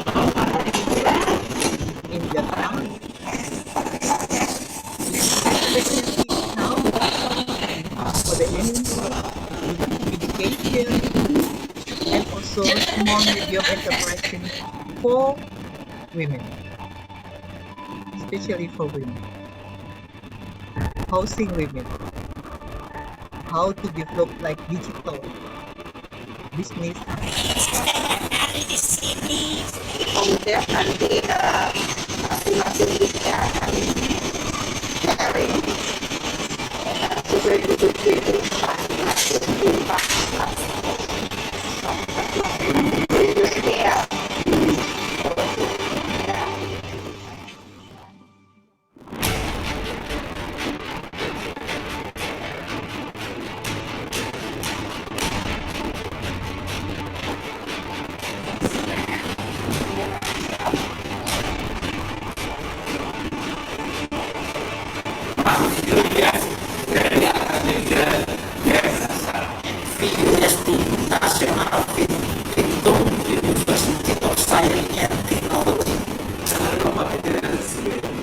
We do this program by also schools. There are lecturers like from social science, economy, from humanity, from science and technology, and also from the medical school, public and also secondary medical.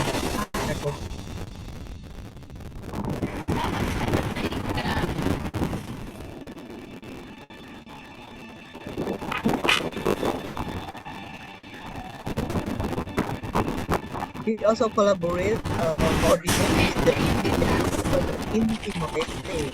So we know from the ambassador that Timor-Leste need this point, or this point. So we do by at least, top down.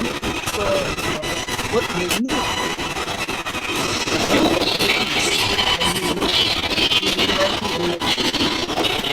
Contribute to their support with their family.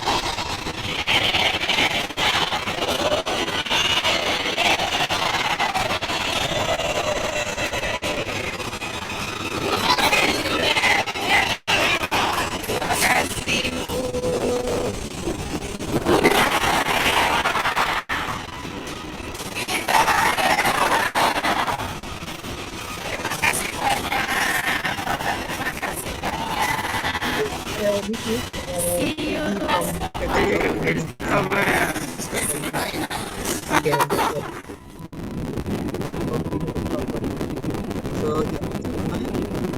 this is just recently we do in Malaysia, in Johor Bahru. We also have a meeting with the Consulat Jenderal Indonesia in Johor, and also we are learning how you can also support dengan adanya asosiasi tingkat internasional yang dirintis oleh Rektor Universitas Airlangga Provinsi, maka kami di Universitas Airlangga ini membangun asosiasi tingkat internasional program yang disebut dengan WUACD, World University Association for Competitive Development.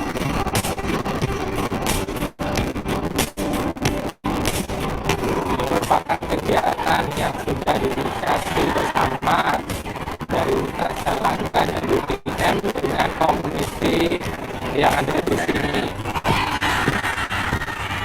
UPM itu punya program yang sama seperti UNER, yaitu bagaimana kita memanage yang namanya Sungai Berantas atau Jawa Timur. Nah, kalau di sini di Jawa Baru adalah Sungai Kim. Karena Sungai Kim itu adalah sungai yang dekat dengan daerah industri, artinya pembuangan wastewater treatment, pengolahan air limbah untuk aman kepada masyarakat itu menjadi perhatian.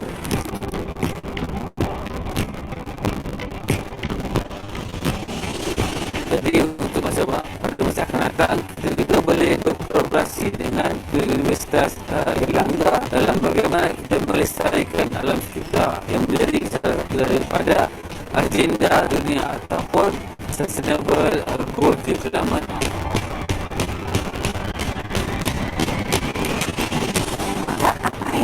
kita lakukan di Divisi.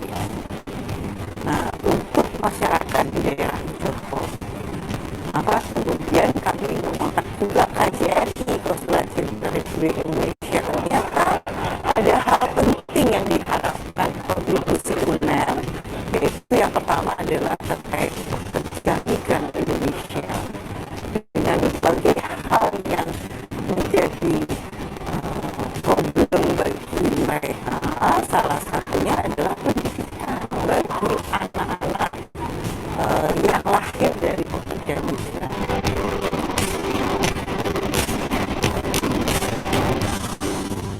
Saya dan urusan tertinggi University berpikir untuk UNED dan UTM bekerjasama untuk merencana impak yang besar seterusnya dapat memberi manfaat kepada masyarakat seluruh negara, ya, supaya ia dapat dituai di akhirat kelak.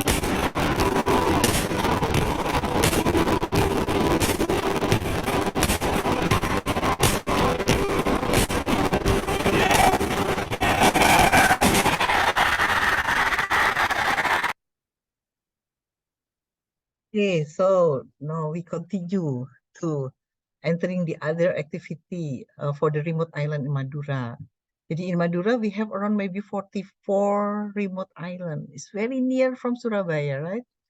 So we focus on 4 island, Gili Iyang, Putaran, Sapudi, and Raas. What we can do from science approach and also the biomedical. So more in science, we know that Gili Iyang is the second rich content of oxygen in the world.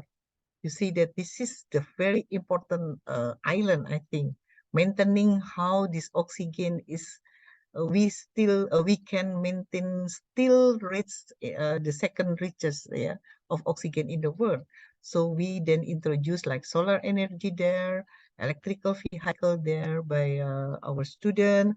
So we can see here, this is the learning experience that do by the student. Yeah, we can see here the student in Gili Iyang Island and still continues in last year until this year. And I think we have planned to this pilot program will be like the 3 years, and we can evaluate after that what we can do, and then how about this island after we entering and also empowering the people there. Yeah. So we maintaining this mean the conservation.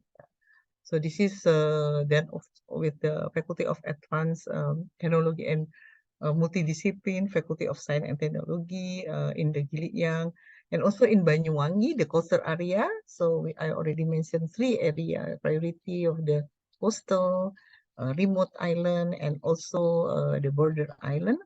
So this is the problem in Banyuwangi, that the fishermen there, more in shrimp hatchery, have the problem of the quality of this shrimp harvesting, the quality of the shrimp. Yeah, the quality of the shrimp harvesting, its mean also will be influenced by the quality of the water. Yeah, so the researcher from Universitas Airlangga then supporting by designing like the satellite instrument to look the quality of the water, like the chlorophyll, cyanobacteria, or pathogen microorganism there, and then give the bad impact of the quality of the water, then and then the impact, the disease of the shrimp, any other. But antibiotic, we cannot use this one. To export the shrimp, we cannot use antibiotic. So when detect the antibiotic in the shrimp harvest, so it will be it cannot then export it to other country. This is the problem, the quality of the water. So we in Banyuwangi, we have merit station. Yeah, we also do, this is the instrument for the satellite to analyzing the quality of the water. What happened in this quality, how many like microorganism, the positive microorganism, the negative, the pathogen one, we can analyze this in the beginning. And we also do the biocircular economy. Do you know the mean of biocircular green technology or green economy? This means that no waste. Yeah, we try to do our any any agriculture activity without waste. So for the shrimp, you know that we have cangkang, ya, cangkangnya udang atau the shell, the hard shell of the shrimp. So we can convert it to becoming glucosamine. Glucosamine is the biopharmaceutical material. Ini bahan baku farmasi. This is so by doing this, we already also contribute to maintaining our environment from becoming more zero waste. This is the biocircular economy. Jadi circular itu berarti without waste. Yeah. So we still learn many things to do for biocircular green technology or biocircular environment.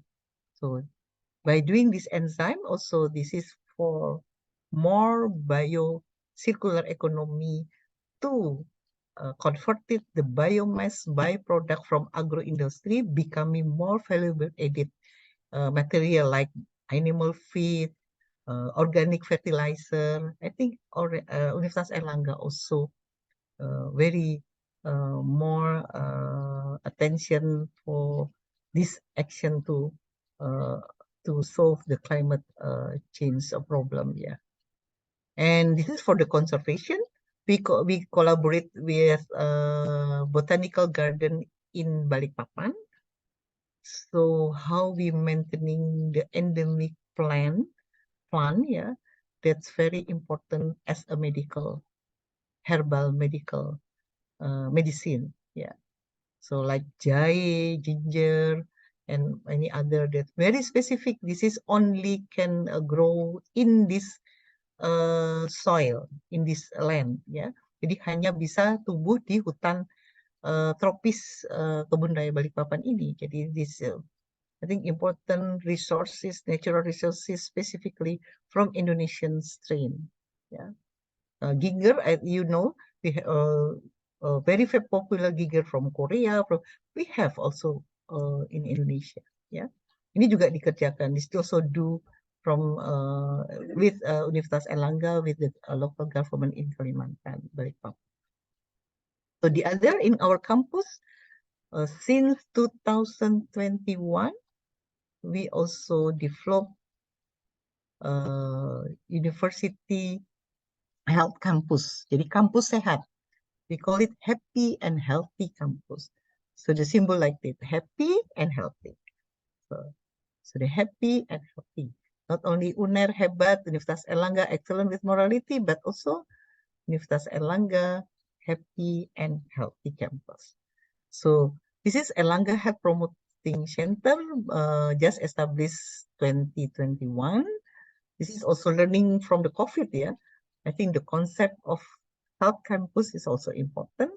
This is the theme of AHPC, Airlangga Health Promoting Campus, led by Dr. Sri Vidati and her team from mostly from public health faculty, but also multidiscipline. So the member also from all faculty in Universitas Airlangga. So we would like to giving like happy and healthy for our academic community in Universitas Airlangga and also the environment, to increase their health status. So this is the coverage of the AHPC, like in curriculum also education for our students, and then our environment people, not only lecturer but also administration staff, students, so our academia, researcher doing the research also, and also the health promoting program. We also do like zero tolerance for any kind of like sexual harassment, and also no smoking area, drug and bullying and any other important things in our campus. So providing also counseling room for the student for Sobat Happy and Healthy to support UNES student. The office of the HPC is in the faculty pharmacy building. Yeah. So we are in I think the 10th floor, if I'm not mistaken, for this office. So the student can also visit AHPC office or SHOBI office to support your daily activity. Maybe you have problem, you have anything that you would like to tell anything, maybe more secret in yourself, individual. So just come and consult with the expertise there. Yeah. And we do also It's Matter for medical checkup and also health education. Of course, this is also the one activity of Universitas Airlangga for the climate problem or climate change problem in our environment. Yeah, we also supervising under mandate of the Ministry of Health in Indonesian Ministry of Health. Yeah, we supervising the Universitas Negeri Surabaya, Universitas Negeri Malang last year, and this year we supervise the Universitas Citra Bangsa, more eastern part of Indonesia, yeah, Maluku and also Mataram. This is our activity. In the future, just launch, yeah. So our rector launching the new institute, Airlangga Institute for Indian Ocean Crossroad. I think this will be more giving the meaningful and impactful to global societies, not only national and local. This is led by the Faculty of Humanity and the Faculty of Social and Political Science. Yeah. So that social and humanity is very, very important. So in 2023, for strengthening the institution, so Universitas Airlangga policy from our rector and then launch the AIOC, yeah, we call it AIOC, AIIOC, in four faculty, humanity, social, political. This is the main director there, the main manager of this institution, and the part of them also from the Faculty of Medicine and the Public Health. So we would like also still doing by multidisciplinary approach, yeah, to solve any kind of the problem or issue, strategic issue in global area. So we have international partner from IIES, Leiden University, Singapore University of Social Sciences, Kasetsart University in Thailand, and then from Africa also, Zambia, and also many other countries. So the program is on research, conference, academic mobility, dissemination, any kind of the research or any kind of the innovation of the education strategy or technology, learning and teaching, teaching and learning, and also for the public engagement. So we will have very big conference next year in, I think, July 2024, International Convention of Asia Scholar or ICAS, hosted by Universitas Airlangga, yeah, under the AIOC. This is, I think, next year we will have big participant will join this program for any overseas country in I think from the global countries. Yes. So we have the theme of this program will be 10, and climate change also will be one of the theme. Yeah, I think the one of the topic. So the 10 topic is really multidisciplinary, from the health, from the behavior, people, society, social, humanity, any kind of our life. Yeah, interact from the one expertise to other, one expert to other expert. This is, I think, the last of my slide. I hope that my sharing session will give fruitful session for all of the participants. Thank you very much. Wassalamualaikum warahmatullahi wabarakatuh. Waalaikumsalam warahmatullahi wabarakatuh. Thank you very much, Nyoman, for giving amazing presentation and also for giving us a lot of insights. And if I can conclude your presentations for today, you explaining a lot of about there are so many natural disasters happens in this world, but UNER through RICT helps to fix them, help the victims. And also, you also mentioned about the biomedics perspective that health is not only for human, but also for all of the biotic materials.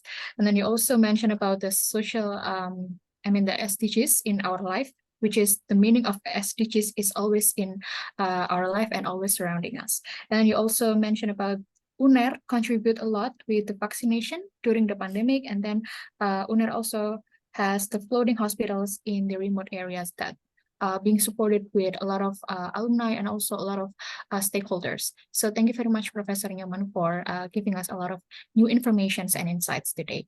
You're welcome. Yeah, thank you, Professor. And now we are going to the Q&A session. So for all of the participants who wants to ask the questions, you can raise your hand or you can type it on the comment section because we are open for question and answer session right now.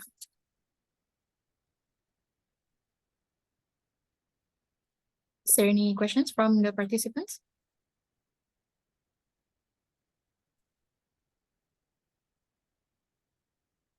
Okay, while we are waiting for the questions from the participants, if I may asking something to Professor Nyoman, you said that right now UNER already has a lot of collaborations with overseas university to contribute to the society. May I know which university already doing a collaboration with Universitas Airlangga? Is it the university that you already mentioned in WUACD members? Yeah, I think not only that. So WACD is the part of the Universitas Airlangga initiation, to this association more doing or more collaboration in community development program. But we also have Airlangga Global Engagement. I think around 400 partner university from overseas also join and have collaboration with Universitas Airlangga. I think it's not only WACD. WACD is mostly focusing on community development collaboration program, but Airlangga Global Engagement will managing all collaboration among Universitas Airlangga with overseas universities. I think more than, around 400 university, if I'm not mistaken, This is come from European, Australia, maybe USA and Asia, ASEAN. I think any kind of the countries. Okay, Professor, that's really impressive. So UNER already doing a collaboration with nearly 400 university overseas, not only from WUACD members, but also with the Airlangga Global Engagement. Not only in community development background, but also with another collaboration. And then, also collaborate like in the field of education, like double degree program, exchange mobility of the student, mobility of the lecturer, researcher, and also postdoc program, and adjunct professor or adjunct faculty. This is for education partnership. And also in research, we have matching grant, matching fund, research Universitas Airlangga with overseas university partner in the scheme, many kind of the scheme internally by UNER, by others association, global association like SATU, President Forum. SATU is Southeast Asia and Taiwan University partnership. So Universitas Airlangga with university in Southeast Asia and also Taiwan University. So this is under SATU. And we have also matching grant. We have also sponsored like with the LDE, Leiden, Delft, and Erasmus to do for Brantas River, something like that. The policy of Brantas River, because this is very important. Our main source of the water is from Brantas for East Java. And we have collaborating with the Japan University in the scheme of JICA or SAPREP on medical or also infection disease. I think many things also we do with our partner, overseas partner, in the field of research, in the field of education, and WSACD is mostly in the field of community development. Because in Indonesia, the university or higher education have three pillars, right? Three pillars. Jadi ada 3 pilar. Tridharma perguruan tinggi. We call it three pillar is Tridharma perguruan tinggi. So higher education doing not only education for the academic learning process, but also do the research and also the community services and community development. I think 3 pillars, this is together, synergize each other, synchronize each other, yeah, and then also this is as a what we call it, yeah, comprehensive activity from higher education. Yeah. So why Universitas Airlangga then we have education program, we have research program, and we have also community service and community development program. Yeah. Okay, Professor. So I can conclude that UNER already has a lot of collaborations, not only in community development program, but also in education, research, yeah, and also with Tridharma Perguruan Tinggi, yeah, UNER also really focus as well on the research and also with the community development, helping each other, which is a really impressive with a lot of even though there are so many natural disasters out there, but UNER still helps the victims, still helps to provide all of the things that the victims need, and also with the floating hospitals, and then with how UNER really contribute to our country in vaccination and stuff. And then also, Professor, you already said as well about the SDGs, which is you said that the SDGs number 3 and SDGs number 13 is becoming the global environmental health. Can you explain more about how is it become the global environmental health when we try to combine the number 3 and number 13 SDGs? Yeah, because you know that the number 3 is the climate. Yeah, the climate is sorry, the number 13 is about climate. Yeah, about climate, and we know how about our climate now. Yeah, changes our climate become like global warming. So many disaster, also natural disaster come to us. Yeah, you know already I mentioned about just recently like Morocco earthquake and also the flooding. We also have that in Indonesia. Yeah, before, and then why this is very close with the number 3 of the SDGs, the goals of number 3, healthy and the well-being. Because you know that the learning from many kind of the disease, infection disease, actually in infection disease, you know that the from the changes of the climate or our environment, global warming make our like virus or microorganism that they are only can live in like tropical country, but now because the other country, 4-season country, becoming also more hotter than before, the temperature also becoming higher. So then this microorganism with the transportation of people, the mobility of the people, can also then spread in the 4-season countries. So like TB for the example. So it's mean that can be emerging new disease come or re-emerging like moth and the cow sapi penyakit mulut dan kuku Indonesia is already eliminated this virus in 1984, but now this virus come again. So it's been re-emerging. Yeah. So due of that, so this really very close interaction or relation. The climate change can then give the impact of our health and the well-being, of course. So the health is mean not only for human, yeah, because animal also for us.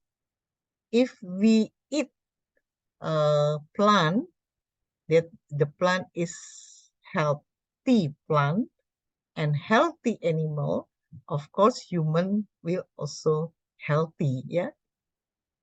So, so why then we assume that the global environmental health in the meaning of health security, environment security, and also food security is very important to achieve our global environmental health.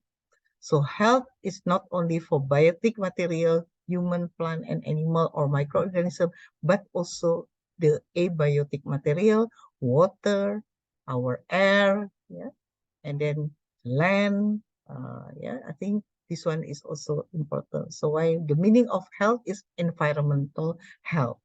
All in our earth, yeah, the biotic and abiotic material. So why global? Yeah, because the earth is global. Yeah, it's not only Indonesia. Yeah. I hope it is make all of us understand, yeah, about that. Yeah, I understand, Professor. Thank you very much. Yeah, That's thank why, you. yeah, I really agree with your explanation, especially Yeah. now we know from the biomedics perspective that health Yeah. is not only human, it is also for all of the biotic materials, so we can have a balance and sustain a better life in our Yeah. earth. Yeah, And also, right. yeah, Professor, you also mentioning about right now UNER, not only famous with hebat or excellence with morality symbols, but right now UNER also become a, as you mentioned, happy and healthy campus, H2C. Yeah. Yes. Can you explain more about this progress of implementation of Yeah. H? Yeah, happy and healthy. So that is the big thing. Kalau UNER hebat, ya. Hebat is mean humble, excellent, brave, agile, and transcendent. And H2C, yeah, H2C, it's mean healthy and happy. Happy and healthy. Yeah. So this is important because this is H2C also part of the global environmental health, right? So kampus sehat or healthy campus, this is not only in Universitas Airlangga, but our Indonesian Ministry of Health would like also to improve or to develop all Indonesian campus will be healthy campus. So learning from the COVID-19. So our environment like green campus, yeah, and then our air, no smoking area, no smoking in our campus, no drug, yeah, and so our behavior habit day per day will be happy and healthy. So when we are healthy, I think we will be happy, yeah. Or we happy and we are healthy. So healthy is mean not only our physical, yeah, our physique, not only our physique, but also in our psychologists, individual psychology, yeah. So why this center, Airlangga Health Promoting Center, this is to promote yeah, how to becoming more happy and healthy in our campus. So you're happy to come to the campus, you're happy to learn, you're happy to study, you're happy to meet your friend, you're happy to meet your lecturer or interact each other, yeah, without any no sexual harassment and any other out there, yeah, no smoking, and I think this not only in Universitas Airlangga. So why Universitas Airlangga then have a mandate from Indonesian Ministry of Health to supervise other university in Surabaya East Java, and also in eastern part of Indonesia. So I think we still have many homework for this because it's not easy. Yeah. So why we check also like for the healthy, we check like medical checkup that it's easy one, like check of the glucose concentration, blood glucose concentration, like cholesterol, uric acid, and also the tension, hypertension or not, or something. So that more simple medical checkup, more simple medical checkup that we do together with the Indonesian Ministry of Health, and also health education, health education to Universitas Airlangga Society, for lecturer, student, and also for the administration staff. So this is still just starting, just started last 2 years. Yeah, we still many things that we should still learning and also doing, learning by doing and learning by maybe benchmark from others university that's already better than us. I think the life is learning. Okay, Professor. So hopefully we can do this H2C implementation better, as the time goes by, because I really agree with what you said. We can just learning by doing, and really a good environment for us. I mean, the students, the lecturer, and then the administration staff to live in campus with a happy and safety environment. So like we can just implement the happy and healthy campus as the time goes by. So hopefully this new name of UNAIR H2C will bring us a lot of new, healthy, and more safe environment. So, Professor, thank you very much once again for giving us all of these new insights and materials. And again, I'm also really, with your with what the thing that you already mentioned, that both science and humanities field can combine, to make a lot of new perspective to help each other, to have a better life in the future. Thank you very much, Professor. You're welcome. Thank you also. Thank you very much, Professor, and have a great day. Thank you. Have a good weekend also. Thank you, So Professor. can I may I leave there? Yeah, sure. It's up to you, Professor. Okay, bye-bye. Happy and healthy. Happy and healthy. Thank you very much, Professor. Thank you. Bye-bye. Assalamualaikum warahmatullahi wabarakatuh. Waalaikumsalam, Professor. Okay, everyone, because that's the end of our materials. But before we close the seminar for today, I'm going to explain to you the assignment description. So for the committee, can you please help me to share the screen of the assignment description?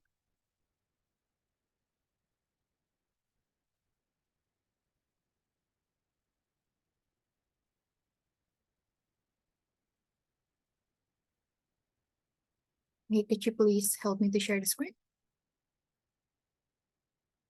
Okay.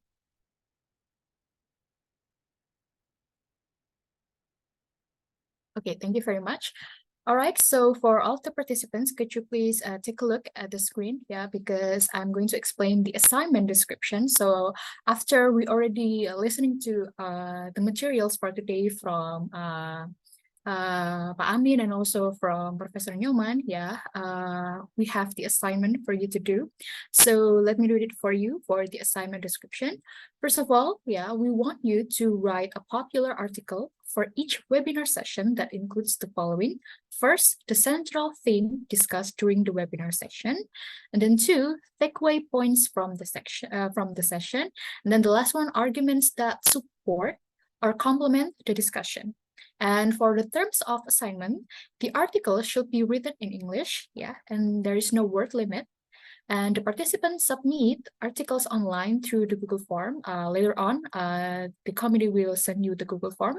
And then articles uploaded in Google form can be in the form of PDF or document. And the interesting articles will be rewarded, and the announcement will be on the last day of our seminar. which is on September 30, 2023. But for today's assignment, which is day one assignment, deadline is on September 21st, 2023. So be careful and take a look on the deadline, because for today's deadline assignment is on September 21st, 2030. But for the reward announcement, it will be on the last day of our seminar, which is on September 30, 2023. So if you, just in case if you don't want to forget about this assignment, you can just take a screenshot or you can just take a notes, and then don't forget to upload it on the Google form later on that will be sent by the committee before September 21st, 2023. Okay, so that's all for the assignment description, and that's all from me. My name is Karen as your moderator, and thank you very much for joining this material, this seminar for today, and hopefully you can have a great day. And I'll give it back to our MC for the day. Thank you very much, everyone.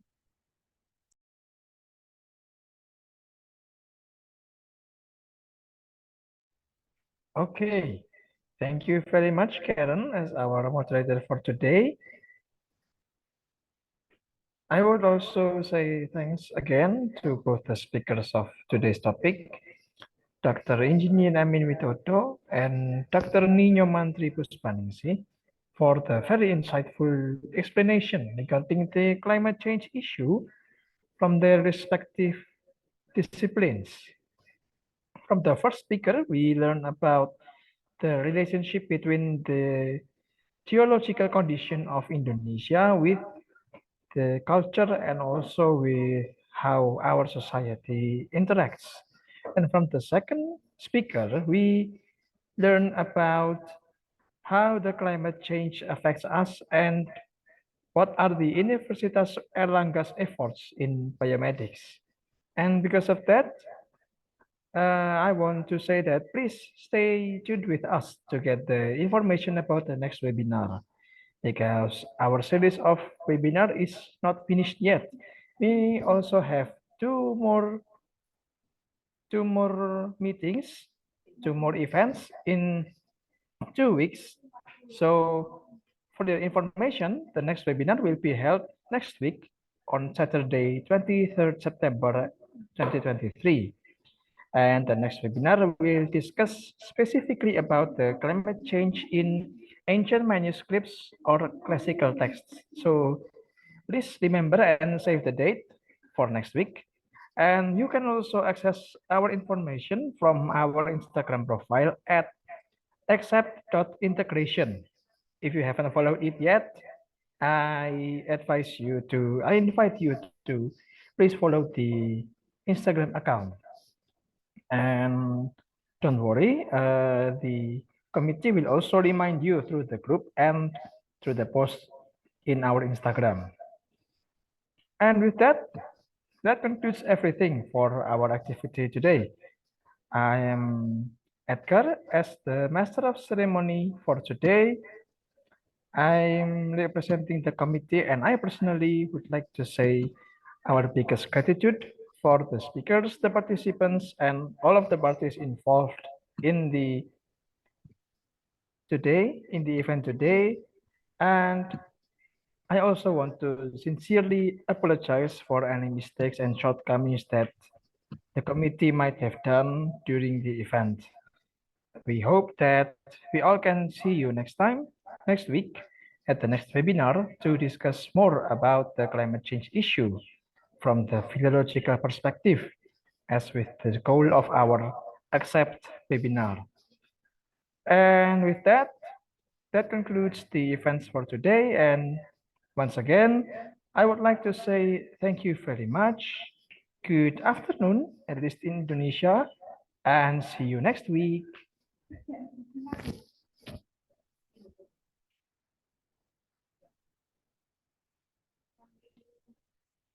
Yes, about the attendance,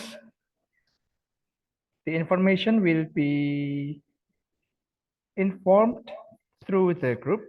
And for now, the attendance will be documentation. So please, I invite everybody to please turn on the camera and we will have a picture together. Can everybody please turn on your cameras for just a moment?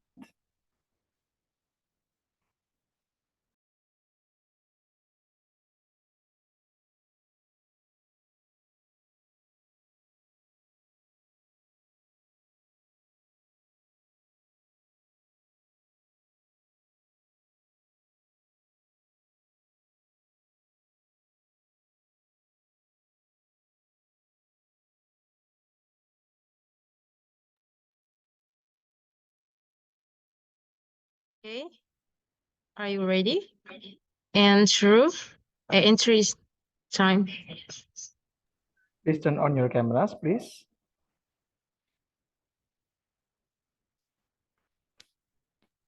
If you are possible, please activate your cameras. Just for a moment, we are shortly taking a picture and then we're done with this event. Okay. I will capture in 3, 2, 1.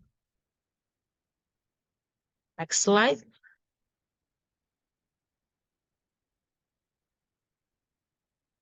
Slide. Okay. Yes, thank you.